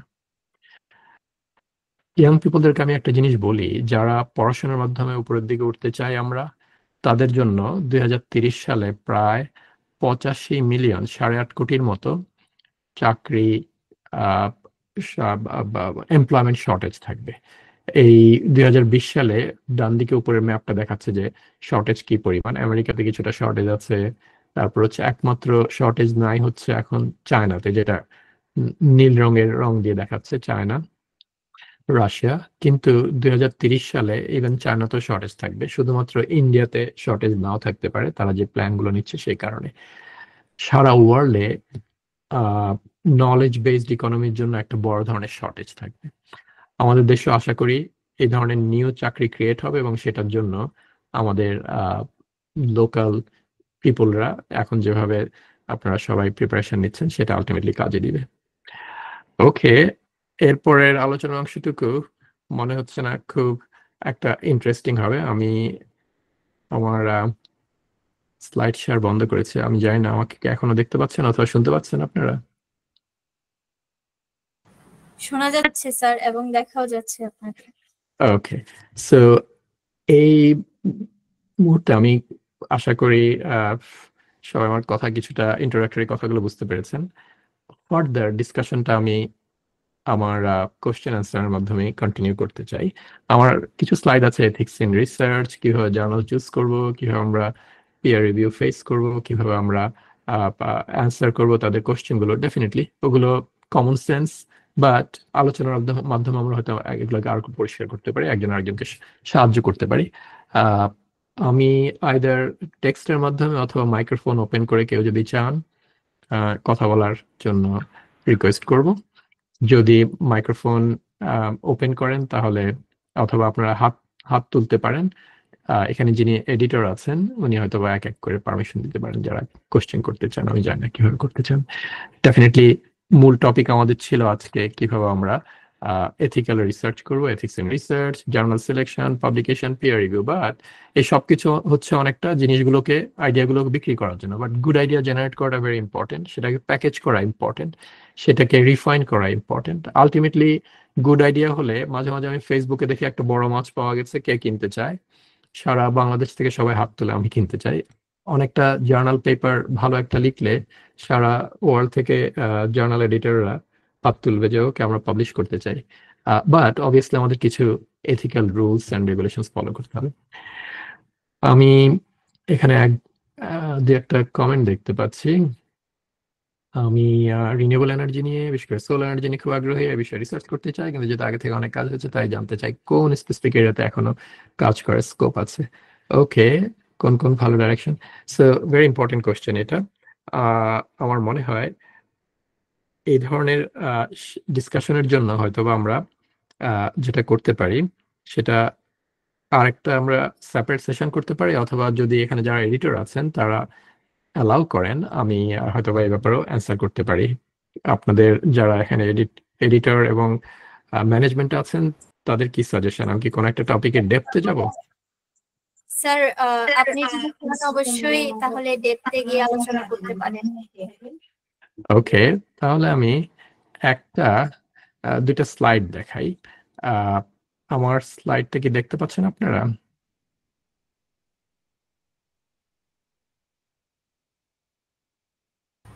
জি স্যার, আপনার স্লাইড এখন দেখা যাচ্ছে। Very good. এটা স্লাইডের টাইটেল হচ্ছে নাইট টাইম সোলার সেল। আপনার হয়তো মনে হতে পারে যখন আকাশে সূর্য নাই তখন কিভাবে সোলার সেল কাজ করবে। আমাদের এক প্রফেসর আছেন জেরেমি মান্ডি, তার কাজ হচ্ছে এক ধরনের সোলার সেল ক্রিয়েট করা যেটা রাতেও কাজ করবে দিনেও কাজ করবে। কিভাবে করবে? ডান দিকে আমি একটা চার্ট দেখাচ্ছি যেটাতে দিনের বেলায় আমাদের সূর্য থেকে 1000 ওয়াট এনার্জি আসে। আমরা কম বেশি জানি 1 স্কোয়ার মিটারে 1000 ওয়াটের মতো এনার্জি সূর্য আমাদেরকে দেয় দিনের বেলায়। কিন্তু এই সূর্য যখন ডুবে যায় তখন আমাদের এই যে সারাদিন ধরে এনার্জিটা আসলো, আমাদের পৃথিবী হচ্ছে একটা ব্ল্যাক বডির মতো। ব্ল্যাক বডি রেডিয়েশন সারা দিন রাত কন্টিনিউয়াস এই এনার্জিটিকে আবার রেডিয়েট করে দেয়। যদি রেডিয়েট না করতো তাহলে পৃথিবী গরম হতে হতে হতে হতে একসময় একেবারে গলেই যেত। তো রেডিয়েট করে দিয়ে সেটা ছেড়ে দেয়। সেটা কতটুকু? 1 মিটার স্কোয়ারে 300 ওয়াটের মতো। এটার মানে কি, যদি আমি একটা সোলার প্যানেল কিনি বাজার থেকে এখন এবং সেটা যদি 100% এফিসিয়েন্টলি কাজ করে, দিনের বেলায় সেটা 1000 ওয়াট 1 মিটার থেকে আমি পাবো, 1 মিটার স্কোয়ার থেকে। আর রাতের বেলায় যদি সেই সোলার সেলটা প্রফেসর জেরেমি মান্ডে যেভাবে ডিজাইন করতে চাচ্ছেন কাজ করে, তাহলে আমি রাতের বেলায় 300 ওয়াট পাবো। যদিও মনে হচ্ছে যে এটা কেমন কথা, এরকম জিনিস কখনো আমরা শুনিনি যে রাত্রেবেলা সোলার সেল হবে। লিটারালি উনি একটা পেপার পাবলিশ করেছেন, আপনারা দেখতে পারেন। সো এটা হচ্ছে নিউ ফ্রন্টিয়ার। আর একটা ফ্রন্টিয়ার হচ্ছে নিউ ম্যাটেরিয়াল সাচ অ্যাজ পেরোস্কাইট। এটা কি? এটা হচ্ছে এক ধরনের ম্যাটেরিয়াল যেটা অনেকটা আমরা ব্রাশ দিয়ে যেরকম ঘরের দরজা জানলা পেইন্ট করি অথবা ওয়াল পেইন্ট করি, সেরকমই পেইন্ট করার মতো যে কোনো জায়গায় আপনি ওই ম্যাটেরিয়ালটা নিয়ে পেইন্ট করবেন, সোলার সেল তৈরি হয়ে যাবে এবং এটা বেশ ইফেক্টিভলি লাইট হারভেস্ট করতে থাকবে, সেখান থেকে ইলেকট্রিসিটি প্রডিউস করবে। কিন্তু এটার প্রবলেম হচ্ছে এখন পর্যন্ত যে কোনো ধরনের প্লাস্টিক অথবা এই ধরনের পলিমার টাইপের ম্যাটেরিয়ালস সূর্যের আলোর নিচে স্লোলি ডিগ্রেড করে। এখন পর্যন্ত এই নিউ ম্যাটেরিয়ালটা খুব একটা রিলায়েবল না, বাট এটা রিলায়েবল না হলেও খুব একটা সমস্যা না। সমস্যা এক সময় না এক সময় সমাধান হবেই। একটা এক্সাম্পল আমি দিই, 1970 সালে যেই রকেটটা চাঁদে যায় তখন সিলিকনের যে ট্রানজিস্টর গুলো দিয়ে কমিউনিকেশন হতো চাঁদের সাথে পৃথিবীর, ওই রকেটটা যাওয়ার সময় যেটাতে অ্যাপোলো 11-এ যে সমস্ত অ্যাস্ট্রোনটরা ছিলেন, ওই ট্রানজিস্টর গুলো খুব বেশি হলে 1-1.5 মাস সার্ভাইভ করতো। তাদের লাইফ টাইম খুবই শর্ট ছিল। একই ধরনের ট্রানজিস্টর দিয়ে এখন আমরা কম্পিউটার বানাই, আমাদের কম্পিউটার বছর পর বছর চলতে থাকে কোনো সমস্যা ছাড়া। সো এটা হচ্ছে একটা নিউ ফ্রন্টিয়ার। যারা এনার্জি হারভেস্টিং নিয়ে আরো ফরওয়ার্ড লুকিং কাজ করতে চান, আমরা একটা প্রজেক্ট করি এখানে, সেটা হচ্ছে চাঁদের উপরে সোলার সেলের ফ্যাক্টরি বানানো। কেন এটা করা দরকার? এটা করার জন্যই দরকার, অনেকে চাচ্ছে চাঁদের উপরে একটা গ্যাস স্টেশন, একটা ইলেকট্রিক্যাল পাওয়ার স্টেশন বানাতে। কেন? দুনিয়া থেকে ওখানে রকেট যাবে, ছোটখাটো রকেট, তারপর ওখান থেকে আবার এনার্জি নিয়ে আবার ওখান থেকে হয়তোবা আহ আহ মঙ্গল গ্রহে যাবে অথবা অন্য কোনো গ্রহে যাবে। যদি সোজা মঙ্গল গ্রহে যেতে হয় তাহলে রকেটটার সাইজ অনেক বড় হতে হবে, অনেক কিছু নিতে হবে। তো চাঁদে গিয়ে কিছুক্ষণ রেস্ট নিয়ে সেখান থেকে এনার্জি নিয়ে তারপর অন্য জায়গায় যাবে। এনার্জিটা কোত্থেকে আসবে? চাঁদে হয়তোবা পানি আছে, সেই পানিকে অক্সিজেন বানালে সেটা থেকে এনার্জি হতে পারে।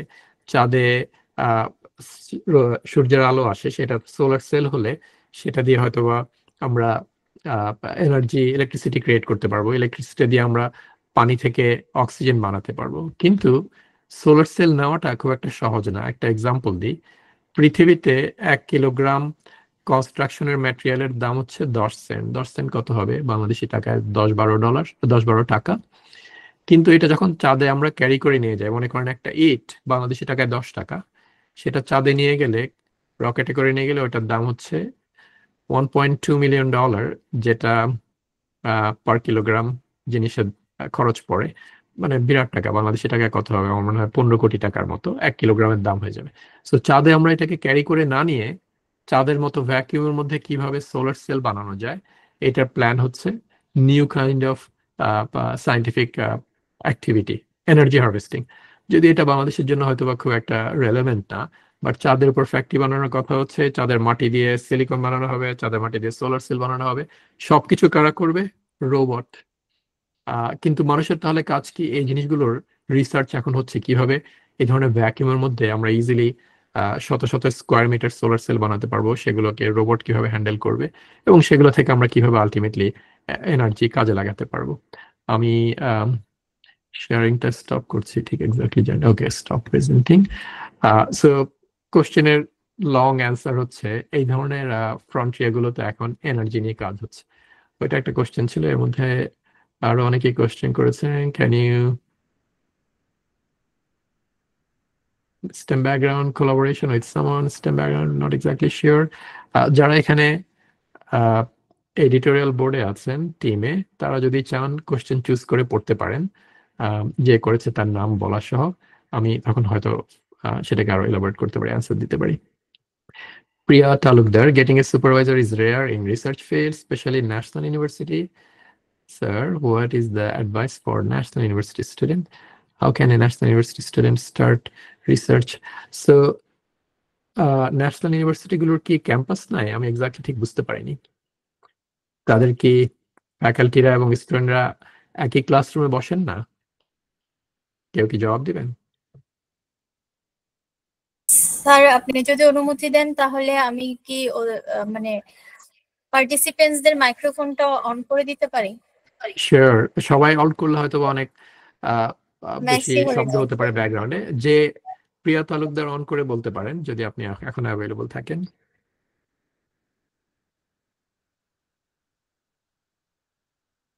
অথবা কেউ যদি এক্সপ্লেইন করেন ন্যাশনাল ইউনিভার্সিটি। আমি যেহেতু অনেকদিন দেশের বাইরে, এক্স্যাক্টলি ন্যাশনাল ইউনিভার্সিটি আমরা যখন দেশে ছিলাম।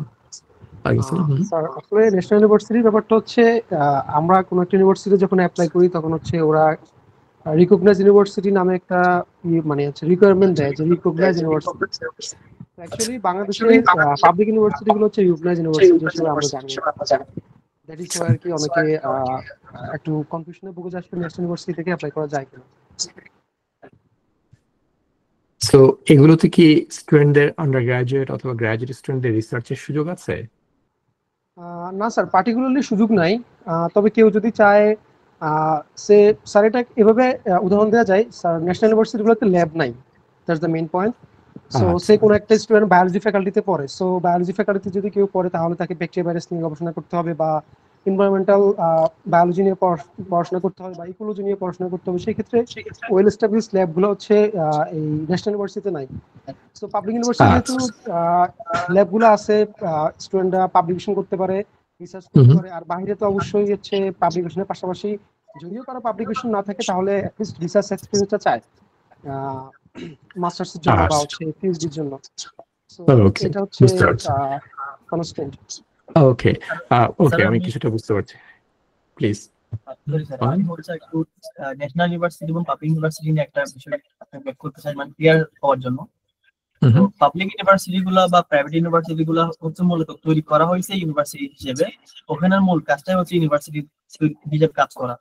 আর বিশেষ করে যেগুলো হচ্ছে ন্যাশনাল ইউনিভার্সিটি, তারা হচ্ছে একটা কলেজ। তো কলেজে হচ্ছে প্রমোশন পেয়ে বা কিছু ফেসিলিটিস অ্যাড করে তারা হচ্ছে অনার্স বা আন্ডারগ্রেড টিচিং গুলো অফার করে আর কি। বাট ওটা হচ্ছে একটা কলেজ ছিল, পরে হচ্ছে হয়তো কোনো একটা প্রজেক্ট বাজেটের মাধ্যমে বা কোনো কিছুর মাধ্যমে এই অনার্স আন্ডারগ্রেড ডিগ্রি গুলো হচ্ছে প্রোভাইড করে থাকে। এই জন্য একটু ডিফারেন্সটা তৈরি হয়েছে, আদারওয়াইজ ফুল সেম থাকে। ওকে, বুঝতে পারছি। আমি ডেফিনেটলি বাংলাদেশের রিসোর্স কনস্ট্রেন্ট আছে, আমাদের ইয়াং পিপলদের যা দেওয়া উচিত আমরা দিতে পারিনি। দেশ ব্যস্ত, অন্য সমস্ত লো প্রায়োরিটি ব্যাপার নিয়ে, এটা ভেরি আনফর্চুনেট। বাট আমি একটা এক্সাম্পল দিব। ড্যানিয়েল সুই নামে একজন প্রিন্সটনের প্রফেসর আছেন। উনি 1970-75-এর দিকে যখন পিএইচডি শেষ করলেন, তখন এখানে আমার ইউনিভার্সিটি থেকে একটু দূরে স্যান্ডিয়া ন্যাশনাল ল্যাব নামে একটা ল্যাব আছে, সেখানে উনি একটা চাকরি পান। উনি যেহেতু চাইনিজ আমেরিকান, তার সিটিজেনশিপের ব্যাকগ্রাউন্ড চেক করা নিয়ে একটু টাইম লাগবে বলে ওনাকে বললেন যে যতদিন পেপার ওয়ার্ক না হচ্ছে ততদিন এই ল্যাবের ক্যাম্পাসের বাইরে একটা ছোট ট্রেলারের মতো আছে, অনেকটা বলা যায় একটা ট্রেনের কম্পার্টমেন্টের মতো, সেটা সেখানে দারোয়ানরা অথবা সিকিউরিটি গার্ডরা রাত্রেবেলায় মাঝে মাঝে রেস্ট নেয়, সেখানে সে চাইলে বসতে পারে, একটা কম্পিউটার তাকে দেওয়া হবে। ড্যানিয়েল সুই ওখানে ছিলেন, 6 মাস ওয়েট করলেন তার সিকিউরিটি ক্লিয়ারেন্সের জন্য। কোয়ান্টাম হল ইফেক্ট নামে একটা থিওরির উপর তখন কাজ করা শুরু করলেন ওই কম্পিউটারটা দিয়ে, এবং তার সিকিউরিটি ক্লিয়ারেন্সের আগে একটা পেপার সাবমিট করলেন, সেটার উপরে 1998 সালে উনি নোবেল প্রাইজ পান। সো ওনাকে আমি তখন প্রিন্সটন ইউনিভার্সিটি একটা কনফারেন্সে, আমি তখন পিএইচডি করি আমার ইউসিএলএ তে, ইউনিভার্সিটি অফ ক্যালিফোর্নিয়া লস অ্যাঞ্জেলেসে, সেখান থেকে প্রিন্সটন একটা কনফারেন্সে যাই। সেদিন ওনার প্লেনারি স্পিচ দেওয়ার কথা ছিল, প্লেনারি টক। সকাল 8টায় শুনলাম যে উনি নোবেল প্রাইজ পেয়েছেন, এই জন্য প্লেনারি টকটাকে পেছানো হবে একটু, কারণ জার্নালিস্টরা আসবে তার সাথে কথা বলার জন্য, রিপোর্টাররা।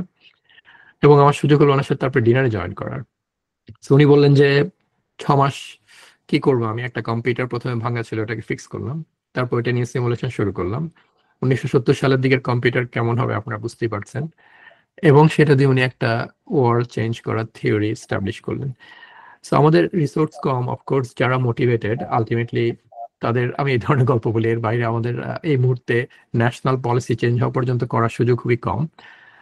বাট আমি ডেফিনেটলি একজন গুড মেন্টর চুজ করা, তাদের সাথে রিলেশন বিল্ড করা, আলটিমেটলি কেউ যদি আমাকে অ্যাপ্রোচ করে, আমি ইয়াং পিপলদের যতভাবে সাহায্য করা দরকার আমি করার চেষ্টা করি। কিন্তু টিপিক্যালি আমি ইয়াং পিপলদেরকে বলি, কোন একটা ল্যাবে যদি তার কাজ করার ইচ্ছা হয়, তাকে দেখানো দরকার যে সে মোটিভেটেড, এক্সট্রিমলি মোটিভেটেড। সে, তাকে যে কেউ নিলে বেনিফিটেড হবে এটা বোঝানো। এটা কিভাবে বোঝানো সম্ভব? ক্লাসের মধ্যে রিয়েলি অ্যালার্ট থাকা, ক্লাসে গুড কোশ্চেন করা, এবং আলটিমেটলি সেটার মাধ্যমে you win the heart of the professor or the researcher. Ultimately তোমাকে সুযোগ দিলে you do a good job, and একবার দরজা স্লাইটলি ওপেন হয়ে গেলে you show great performance and eventually do a way better job than the expectations. That's how এই resource constraint জায়গাগুলোতে আমাদের কাজ করতে হবে। আমি কিছু হাত দেখতে পাচ্ছি। রাদিয়া আলম, তুমি কি এখনো কোশ্চেন করতে চাও? জি স্যার, আসসালামু আলাইকুম। ওয়ালাইকুম আসসালাম। স্যার, আমি হচ্ছে ঢাকা বিশ্ববিদ্যালয় আন্ডার কলেজ, ওখানে আন্ডার গ্রাজুয়েট আছে, মানে অনার্স 4th ইয়ার। তো আমাদের যেহেতু কলেজ, ওখান থেকে তো ডিরেক্ট রিসার্চের জন্য কোনো ফ্যাসিলিটি বা মানে কি বলে কোনো মানে ওরা প্রোভাইড করবে না। তো এখানে আমি যখন রিসার্চ জার্নিটা শুরু করব, ওইটা আসলে কোথা থেকে শুরু করব, এটা আসলে সবচেয়ে বড় কনফিউশন আমার জন্য। এই জন্য আসলে এটা যদি একটু ক্লিয়ার করে বলতেন। সো আমি একটা স্লাইড দেখেছিলাম যেখানে ঢাকা ইউনিভার্সিটির বেশ কিছু আন্ডার গ্রাজুয়েট স্টুডেন্ট আর প্রফেসর মইনুল হোসেনের সাথে আমি আমার গ্রুপের মেম্বারদের কোলাবোরেশনটাকে পাবলিশ করার একটা বেশ কিছু ইনফরমেশন ওখানে স্লাইডে ছিল। এটা ডেফিনেটলি কঠিন। ঢাকা ইউনিভার্সিটি অনেক ছাত্রছাত্রী, কিন্তু প্রফেসরের সংখ্যা কম। তার মধ্যে অনেক প্রফেসরই হয়তো বা ব্যস্ত, তারা এই ধরনের কাজে আগ্রহী না। বাট আমি যেটা বলবো সেটা হচ্ছে কোন একজন দুজন প্রফেসরের সাথে রিলেশন বিল্ড করা। সেটা কিভাবে সম্ভব? It starts with the class work. ক্লাসের মধ্যে নিজের প্রেজেন্স, নিজের স্কিল দেখানোর মাধ্যমে you just open the door. সবাইকে কি একজন প্রফেসর অ্যাকোমোডেট করতে পারবেন? হয়তো পারবেন না, but it's a competition of course. যে পারসিস্টেন্টলি লেগে থাকে তার জন্য তাকে ফেরেশতারা এসে দরজা খুলে দেয়। আমার বিশ্বাস তাই। যার আগ্রহ আছে তাকে কেউ না কেউ হেল্প করবেই। ঠিক আমার এই স্পিরিটটা কম বেশি আমার অর্ধেকের মতো ফ্যাকাল্টির এখানে আছে। কেউ যদি আমার দরজার বাইরে এসে বসে থাকে, আমি নিজের ব্যাপারে একটা কুইকলি গল্প বলে নিই। একজন ইরানিয়ান স্টুডেন্ট একদিন সকালবেলায় 7টার সময় এসে আমার অফিসে বসেছিল বিকাল 5টা পর্যন্ত। আমার অফিস বেশ কয়েকটা, আমি তখন একটা ল্যাবেরও ডিরেক্টর ছিলাম। সেই ল্যাবের মধ্যে আমার একটা অফিস ছিল, আমার নিজস্ব অফিস। নিজস্ব অফিস আমার খুব কম যাওয়া হতো।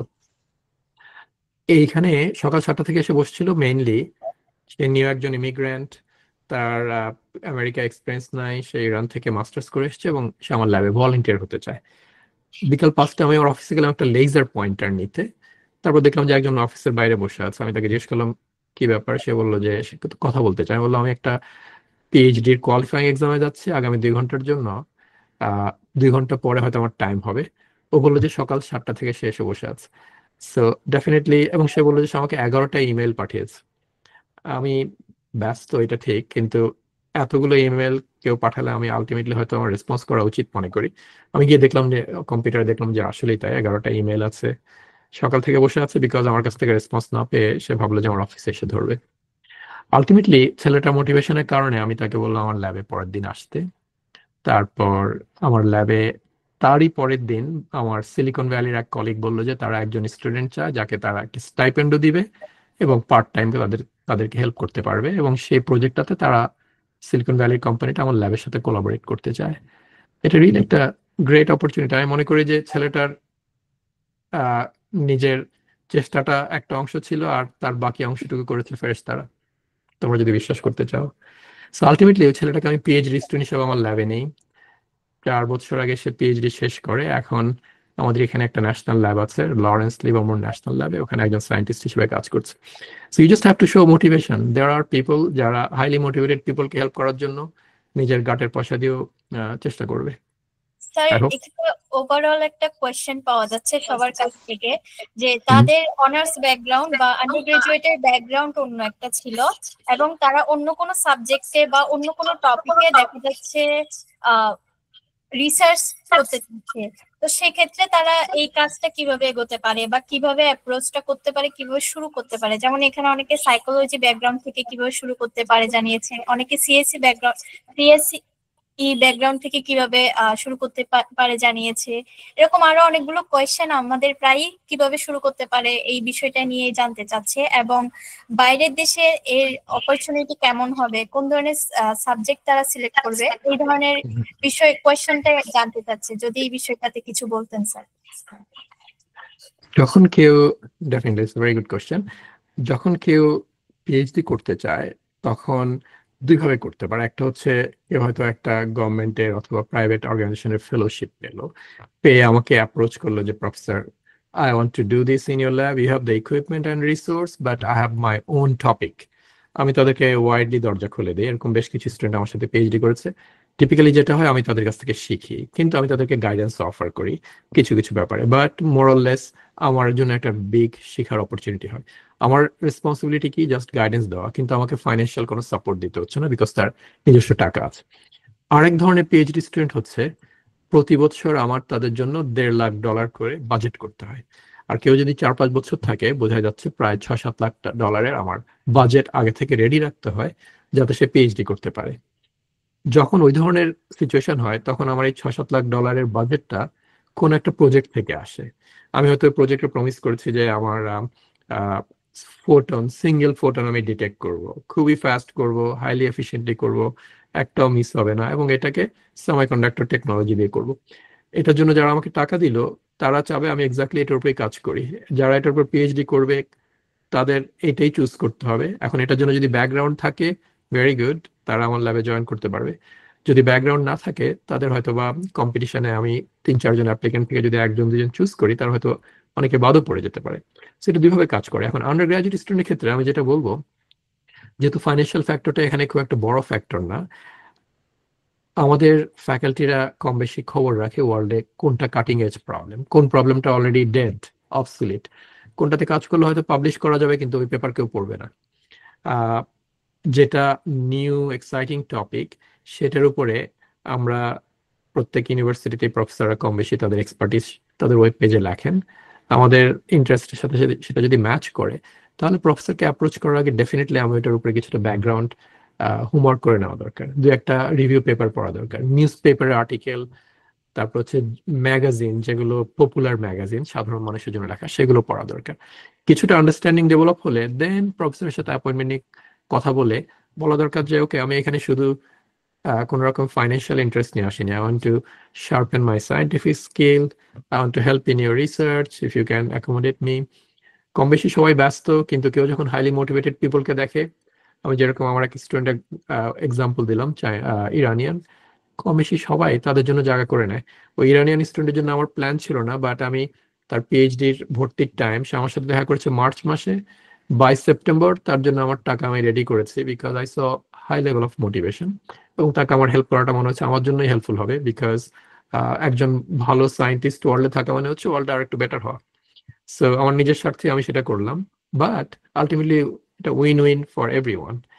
সো আন্ডার গ্রাজুয়েট স্টুডেন্ট হিসেবে যেটা দরকার হবে সেটা হচ্ছে you need to read a lot, you need to really understand what is happening in your field.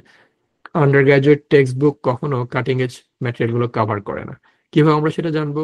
ডিপার্টমেন্টের সেমিনার হয়, প্রফেসরদের ডিসকাশন হয়, টক হয়, বাইরের স্পিকার আসে, তাদের ডিসকাশন গুলো হয়, প্রেজেন্টেশন গুলো হয়, অথবা ঢাকা শহরে বিভিন্ন জায়গায় কনফারেন্স হচ্ছে বাংলাদেশে, সেগুলোতে যাওয়ার সুযোগ হয়। আমি দেখতে পাচ্ছি বেশ কিছু student professional society very active, সেগুলোতে অনেক স্পিকার আসে দেশে বিভিন্ন জায়গা থেকে, সেগুলোতে যাওয়ার সুযোগটা নেওয়া দরকার। আলটিমেটলি আমাদের দেশ বিরাট পপুলেশনের দেশ, এর মধ্যে নিজেকে ডিস্টিংক্ট করতে হলে, কারোর সামনে নিজেকে এক্সেপশনাল দেখাতে হলে আমাদের নিজেদের আগে কিছুটা পলিশ করা দরকার। এটা হচ্ছে অনেকটা বিগ মাছ ধরে হাতে করে নিয়ে গেলে যে কোনো প্রফেসর অবভিয়াসলি আমাকে অ্যাকসেপ্ট করবে, কিন্তু আমি যদি রিয়েলি দেখাতে পারি যে আমি বড় মাছ ধরার জন্য ইকুইপড, এক্সপিরিয়েন্স, অথবা আমার এক্সপিরিয়েন্স না থাকলেও আমার ইনথুজিয়াজম আছে, ইন্টারেস্ট আছে, লোকজন দরজা খুলবেই। হয়তো একজনের কাছে ফেল করলো, আরেকজন দরজা খুলবে। কিন্তু একজন মেন্টর কারোর সাথে, এক্সপিরিয়েন্স কারোর সাথে টিম আপ করাটা রিয়েলি ইম্পর্টেন্ট। সেটা পিএইচডি স্টুডেন্ট হতে পারে, পোস্ট ডক হতে পারে, অথবা ডিপার্টমেন্টের ফ্যাকাল্টি হতে পারে। আশা করছি আপনারা অনেকেই এই বিষয়ে যারা প্রশ্ন করেছেন আপনারা আপনাদের উত্তরটা পেয়েছেন। স্যার, আমাদের এখানে অনেকে হাত উঠিয়েছে, আমরা কি সেখান থেকে কয়েকটা প্রশ্ন নেব? Sure, please. মোহাম্মদ সোহেল রানা, আপনি অনেকক্ষণ ধরে হাত উঠিয়েছেন, কাইন্ডলি আপনার প্রশ্নটা করুন। আসসালামু আলাইকুম স্যার।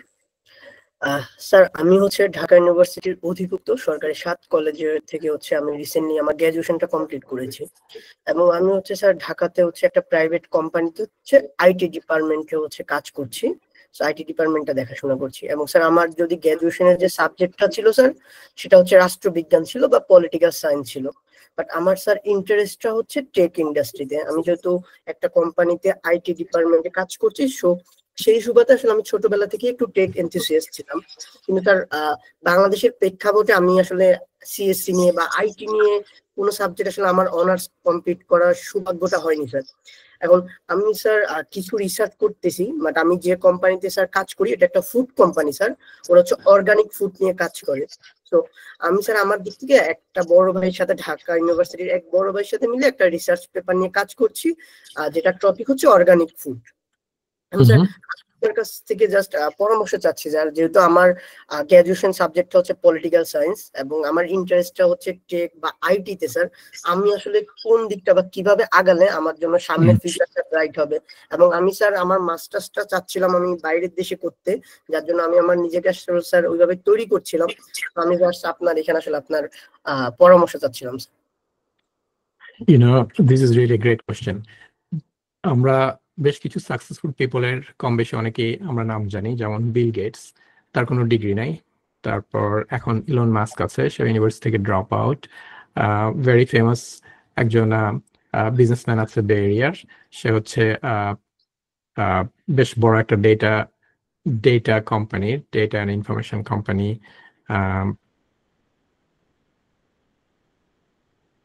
ইউনিভার্সিটিতে যায়নি। আপনার ইউনিভার্সিটির পড়াশোনা আর আপনার ইন্টারেস্ট যদি ম্যাচ না করে, আই থিঙ্ক ইন্টারেস্টটাই মোর আমাদেরকে আলটিমেটলি সাকসেস দিকে নিয়ে যায়। সো আইটিতে যেহেতু আপনার অলরেডি আপনি কাজ করছেন, এক্সপার্টিজ আছে, আইটি অ্যান্ড হাউ আইটি হচ্ছে ভেরি ব্রড একটা এরিয়া। আইটির মধ্যে এআই পড়ে, আইটির মধ্যে কমিউনিকেশন পড়ে, তারপর হচ্ছে all these internet based new kind of economic activity, সেগুলো পড়ে। ইন্টারনেটের চাইতে অনেক বড় হবে এআই, কিভাবে সেটা আইটি কে ইম্প্যাক্ট করবে, আলটিমেটলি বিজনেস ওয়ার্ল্ডে সেটা কিভাবে ইম্প্যাক্ট হবে, এগুলোতে আপনি যদি এক্সপার্টিস ডেভেলপ করেন, বাংলাদেশ আলটিমেটলি যদি বড় ধরনের কোম্পানিকে হোস্ট করতে চায়, অথবা বড় কোম্পানি, একটা কোম্পানি স্যামসাং এর মতো যদি বড় হয়ে যায়। স্যামসাং কত বড়? আমি কয়েক মাস আগে ভিয়েতনামে ছিলাম, শুধু ভিয়েতনাম থেকে তারা প্রায় $70 বিলিয়ন এক্সপোর্ট করে সারা ওয়ার্ল্ডে। শুধু ভিয়েতনাম থেকে তা এক্সপোর্ট করে। এত বড় কোম্পানি যখন দেশে আসবে, তখন বড় বড় আইটি এক্সপার্ট লাগবে। তাদেরকে ইউনিভার্সিটি ডিগ্রি দরকার হবে না, তারা বিল গেটস ইলন মাস্কের মতো হতে হবে এক্সপিরিয়েন্স এবং ইন্টারনাল নলেজের দিক থেকে। সো আপনি যে ফিল্ডে কাজ করছেন, continue growing your expertise in that field. Ultimately এটা হেল্পফুল হবেই। আপনার নিজের কোম্পানিতে বেনিফিটেড হওয়া ছাড়াও এই রিসার্চ এবং এই নলেজ অ্যাকোয়ার করার ট্রেন্ডটা ডেফিনেটলি হেল্পফুল হবে। এগুলো হয়তো আপনার পাবলিশ করাটা চাইতেও মোর ইম্পর্টেন্ট হচ্ছে এগুলো দিয়ে কিভাবে লোকজনের জন্য জব ক্রিয়েশন, বাংলাদেশের বিগার প্রবলেম এই ধরনের আইটি বেসড নলেজ দিয়ে কিভাবে কন্ট্রিবিউট করা যায় সেই সেন্সে হয়তো হেল্পফুল হবে। আমি মনে করি না যে রিসার্চাররা হচ্ছে ওদের ফুড চেইনে সবচেয়ে বড় উপরে। আমার নিজের বিশ্বাস হচ্ছে বিজনেসম্যানরা সবচেয়ে ইম্প্যাক্টফুল কাজ করে। একটা ভালো বিজনেস রান করার জন্য কি দরকার? গুড ম্যানেজমেন্ট দরকার। একটা ভালো বিজনেসের জন্য এই যুগে আইটি দরকার, ওয়ার্ল্ডের সাথে কানেক্টিভিটি দরকার। হিউজ ইম্প্যাক্টফুল আরেকটা ফ্যাক্টর হচ্ছে মার্কেটিং দরকার। এরা কি সবাই পাবলিশ করে? না, কিন্তু এরা কি করে? সোসাইটির সবচেয়ে ইম্পর্টেন্ট বেঁচে থাকার সবচেয়ে বড় পিলার গুলো হচ্ছে ওরা। So what you are doing is good, just remain in the cutting edge IT area, IT pretty broad, focus করে go deeper and deeper in one particular area. দেশ এই ধরনের মানুষ আমাদের দেশে অনেক দরকার যদি আলটিমেটলি দেশ নলেজ বেসড ইকোনমি বিল্ড করতে চায়। স্যার আমি হচ্ছে অ্যাড করবো স্যার, আমি যে মাস্টার্স করতে চাচ্ছি স্যার, আমার পলিটিক্যাল সায়েন্সে হচ্ছে অনার্স করা আছে স্যার। এখন আমি মাস্টার্স আইটি রিলেটেড কোন সাবজেক্টে কি স্যার আমি মাস্টার্স করার সুযোগ পাবো কিনা, বা স্যার আমি আসলে কোন ওয়েতে আগালে আমার জন্য বেটার হবে যে আমি একটা আইটি রিলেটেড বা এআই অথবা হচ্ছে বর্তমানে যেসব সাবজেক্ট গুলো আইটির মধ্যে পড়ে, আইটির তো অনেক বড় সেকশন স্যার, সেখানে নেটওয়ার্কিং, সাইবার সিকিউরিটি পড়ে, ডাটা অ্যানালাইসিস পড়ে। আমি কিভাবে আগালে আমার মনে হয় যে আমি অনার্সটা হচ্ছে পলিটিক্যাল সায়েন্সে করার পরেও আমি টেক রিলেটেড কোনো একটাতে মাস্টার্স করার সুযোগ পাবো sir? I think you mentioned a number of important areas, cybersecurity, data science, and eventually, AI is going to be behind everything. How IT area is going to be impacted by AI, or how important cybersecurity is. These are really important. Bangladeshe e byapare discussion আরো বাড়ানো দরকার। Security is extremely important. আমরা কাজ করবো আর অন্যরা আমাদের ফলটা নেবে যদি আমরা সিকিউরিটি এনহ্যান্স করতে না পারি। প্রত্যেক বছর লক্ষ লক্ষ কোটি কোটি টাকা ব্যাংক থেকে চুরি হয়ে যাচ্ছে, কোটি কোটি ডলার আমেরিকা থেকে অন্যান্য দেশে চলে যাচ্ছে, জাস্ট লোকজন সিকিউরিটির ব্যাপারটাতে নজর দেয়নি বলে। এই ব্যাপারগুলো বিগার পিকচারে আপনি মাস্টার্স না করেও আপনার নলেজ এক্সপ্যান্ড করতে পারেন। যদি আপনি মাস্টার্স করতে চান, I think in any of this area you can do masters. Initial হয়তো কিছু আপনার কোর্স ওয়ার্ক করার জন্য আপনার হয়তো আন্ডার গ্রাজুয়েট লেভেলের কিছু কোর্স নিতে হবে, যেটা আমরা অন্য কোনো ডিসিপ্লিন থেকে আমাদের ডিপার্টমেন্টে কেউ আসলে আমরা অ্যালাউ করি। রেমিডিয়াল কোর্স নামে একটা গ্রুপ অফ কোর্স আমরা তাদেরকে বলি যে কমপ্লিট করতে, এবং আলটিমেটলি তারা মাস্টার্স লেভেলের কোর্সগুলো নিতে পারে। কোর্স মাস্টার্স না করেও সার্টিফিকেট নিয়ে সম্ভব করা, 2-3টা কোর্স করলে হয়তো সার্টিফিকেট গুলো পাওয়া যায়, বিভিন্ন ইউনিভার্সিটি এখন দিচ্ছে। If you think you are doing good in your job, you want to expand little bit more, একটা মাস্টার্স হয়তো বা হেল্পফুল হতে পারে, বাট তার চেয়ে মোর ইম্পর্টেন্ট হচ্ছে কোনো একটা এরিয়াতে মোর ডিপার নলেজ গেইন করা। সেটা কোর্স ছাড়ার মতো জায়গায় ফ্রি কোর্স নিয়েও সম্ভব, আবার সার্টিফিকেট ধরনের কোর্স ঘরে বসে অনলাইনেও, আইটি এরিয়াতে বিশেষ করে অনলাইনেও সেটা করা সম্ভব। থ্যাংক ইউ স্যার আপনার মূল্যবান সময় দেওয়ার জন্য। আর স্যার আমি অলরেডি হচ্ছে কোর্সেরাতে আমার অলমোস্ট 20টার মতো কোর্স আমি কমপ্লিট করেছি আইটি রিলেটেড। আমি লিঙ্কডিন লার্নিং থেকে শিখি স্যার। আমি যত দিকে স্যার পারি আমার জ্ঞানকে স্যার পরিধিকে বৃদ্ধি করার ট্রাই করছি। দোয়া রাখবেন স্যার। Thank you so much. Very good. আমরা এই যুগে প্রফেশনে আমরা গ্রো করার জন্য আগে আমাদের হয়তোবা গ্র্যান্ডফাদারদের সময় সবাই পড়াশোনা শেষ করে ইউনিভার্সিটি শেষ করে চাকরি শুরু করতো, তারপর হয়তো তাদের নিজেদের ডিসিপ্লিনে বই না করলেও চলতো। এই যুগে সেটা সম্ভব না। ওয়ার্ল্ড খুবই র্যাপিডলি চেঞ্জ হচ্ছে। আমরা যদি বলি যে 10 বছর পড়াশোনা করবো না, 10 বছর পরে আমাদের কেউ চাকরিতে রাখবে না, মানে 10 বছর আগে হয়তো চাকরি চলে যাবে। এই সিচুয়েশনে আমাদের প্রত্যেকেরই কিছু না কিছু নতুন করে শেখা দরকার, বিশেষ করে আইটি অ্যান্ড কম্পিউটার সায়েন্স এরিয়াতে র্যাপিড চেঞ্জ হচ্ছে সবকিছু। আরো কোশ্চেন আছে? স্যার আমাদের প্রায় 14 জনের মতো হাত উঠিয়েছে। ওকে, তারেক রহমান এর পরে আছে আমাদের লাইনে, আমি দেখতে পাচ্ছি। তারেক রহমান কি কথা বলতে চাও? আসসালামু আলাইকুম স্যার, আমি তারেক রহমান। আমি একটা প্রাইভেট ইউনিভার্সিটির একজন student, sir CSC student, final ইয়ারে আছি এখন স্যার। ফাইনাল ইয়ারে থিসিস চলতেছে। স্যার আমার ইন্টারেস্ট হচ্ছে স্যার কম্পিউটার ভিশন আর হচ্ছে এনএলপি। হচ্ছে আমার কোশ্চেন হচ্ছে স্যার, আমি রিসেন্টলি হচ্ছে স্যার থিসিস করতেছি হচ্ছে লো রিসোর্স ল্যাঙ্গুয়েজের উপরে, যেমন বাংলা। বিশেষ করে আমি বাংলার দিকে ফোকাস করতেছি, কারণ এই সেক্টরটার কাজ হয়েছে ঠিক আছে, কিন্তু হচ্ছে পশ্চিমা পার্সপেক্টিভে হয়েছে কাজগুলা, যেমন চ্যাট জিপিটি এগুলার যত আছে এগুলা। কিন্তু হচ্ছে স্যার আমি রিসেন্টলি যেটা কাজ করতেছি হচ্ছে বাংলা ল্যাঙ্গুয়েজ এবং বাংলা টেক্সট প্লাস বাংলা স্পিচের উপরে আর কি কাজ করতেছি, এবং আমার থিসিস এটার উপরে। এখন আমার কোশ্চেন হচ্ছে স্যার, যে লো রিসোর্সের ক্রেডিবিলিটিটা কিরকম আর কি। আর হচ্ছে আমার হচ্ছে স্যার নেক্সট ইয়ারের মার্চ অথবা এপ্রিলের মধ্যে গ্রাজুয়েশন শেষ হয়ে যাবে। আমি সেপ্টেম্বরের মধ্যে মাস্টার্সের জন্য অ্যাপ্লাই করব, সেপ্টেম্বর ইনটেকের জন্য। এজন্য কিভাবে নিজেকে প্রিপেয়ার করতে পারি, এবং কি স্যার হচ্ছে আমার পলিটিক্যাল এবং হচ্ছে ফিশ রিলেটেড আরো কয়েকটা রিসার্চের কাজ চলমান আছে। Okay, interesting number of questions. So যদি সেপ্টেম্বরে আমাদের এখানে যদি কেউ শুরু করতে চায়, টিপিক্যালি আমরা তাদেরকে জানুয়ারি ফেব্রুয়ারির দিকে অ্যাপ্লাই করার জন্য বলি, আমাদের ডেডলাইন গুলো ওই সময়তে, এবং তার আগ থেকে অবভিয়াসলি কাগজপত্র ম্যাটেরিয়ালস গুলো প্রিপেয়ার করা দরকার। ফার্দার স্টাডি যদি দেশের বাইরে করতে হয়, কম বেশি সব জায়গায় আইদার অগাস্টে অথবা সেপ্টেম্বরে ক্লাস শুরু হয়, আমেরিকাতে, ইউরোপে এবং অস্ট্রেলিয়া এবং কানাডাতে বিভিন্ন জায়গাতে।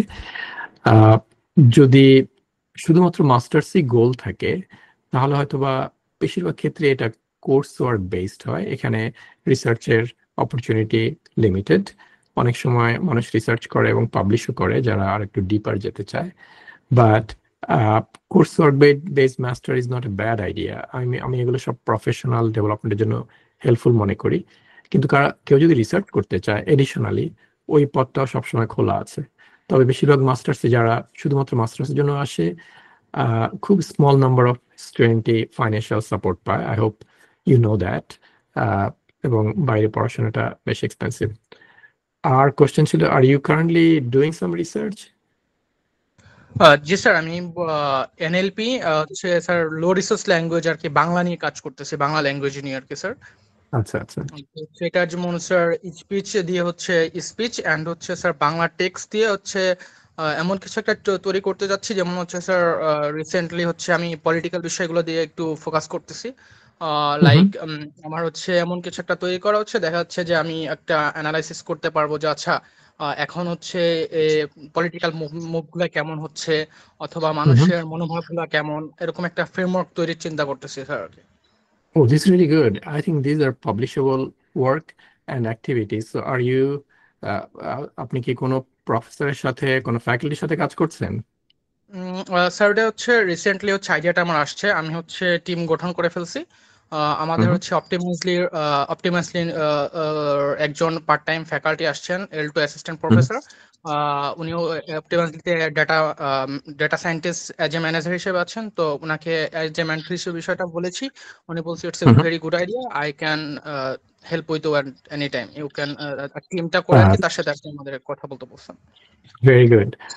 আই থিঙ্ক একজন এই ধরনের মেন্টরের সাথে কাজ করে very quickly you can organize your thoughts, you can remain focused, and then আমরা দুনিয়ার সবকিছু আমরা যদি শেখার চেষ্টা করি, তাহলে আমরা অন্যকে শেখানোর জন্য যে পাবলিকেশন করা দরকার সেটা কখনো আমাদের টাইম হবে না। জানার কোনো শেষ নাই।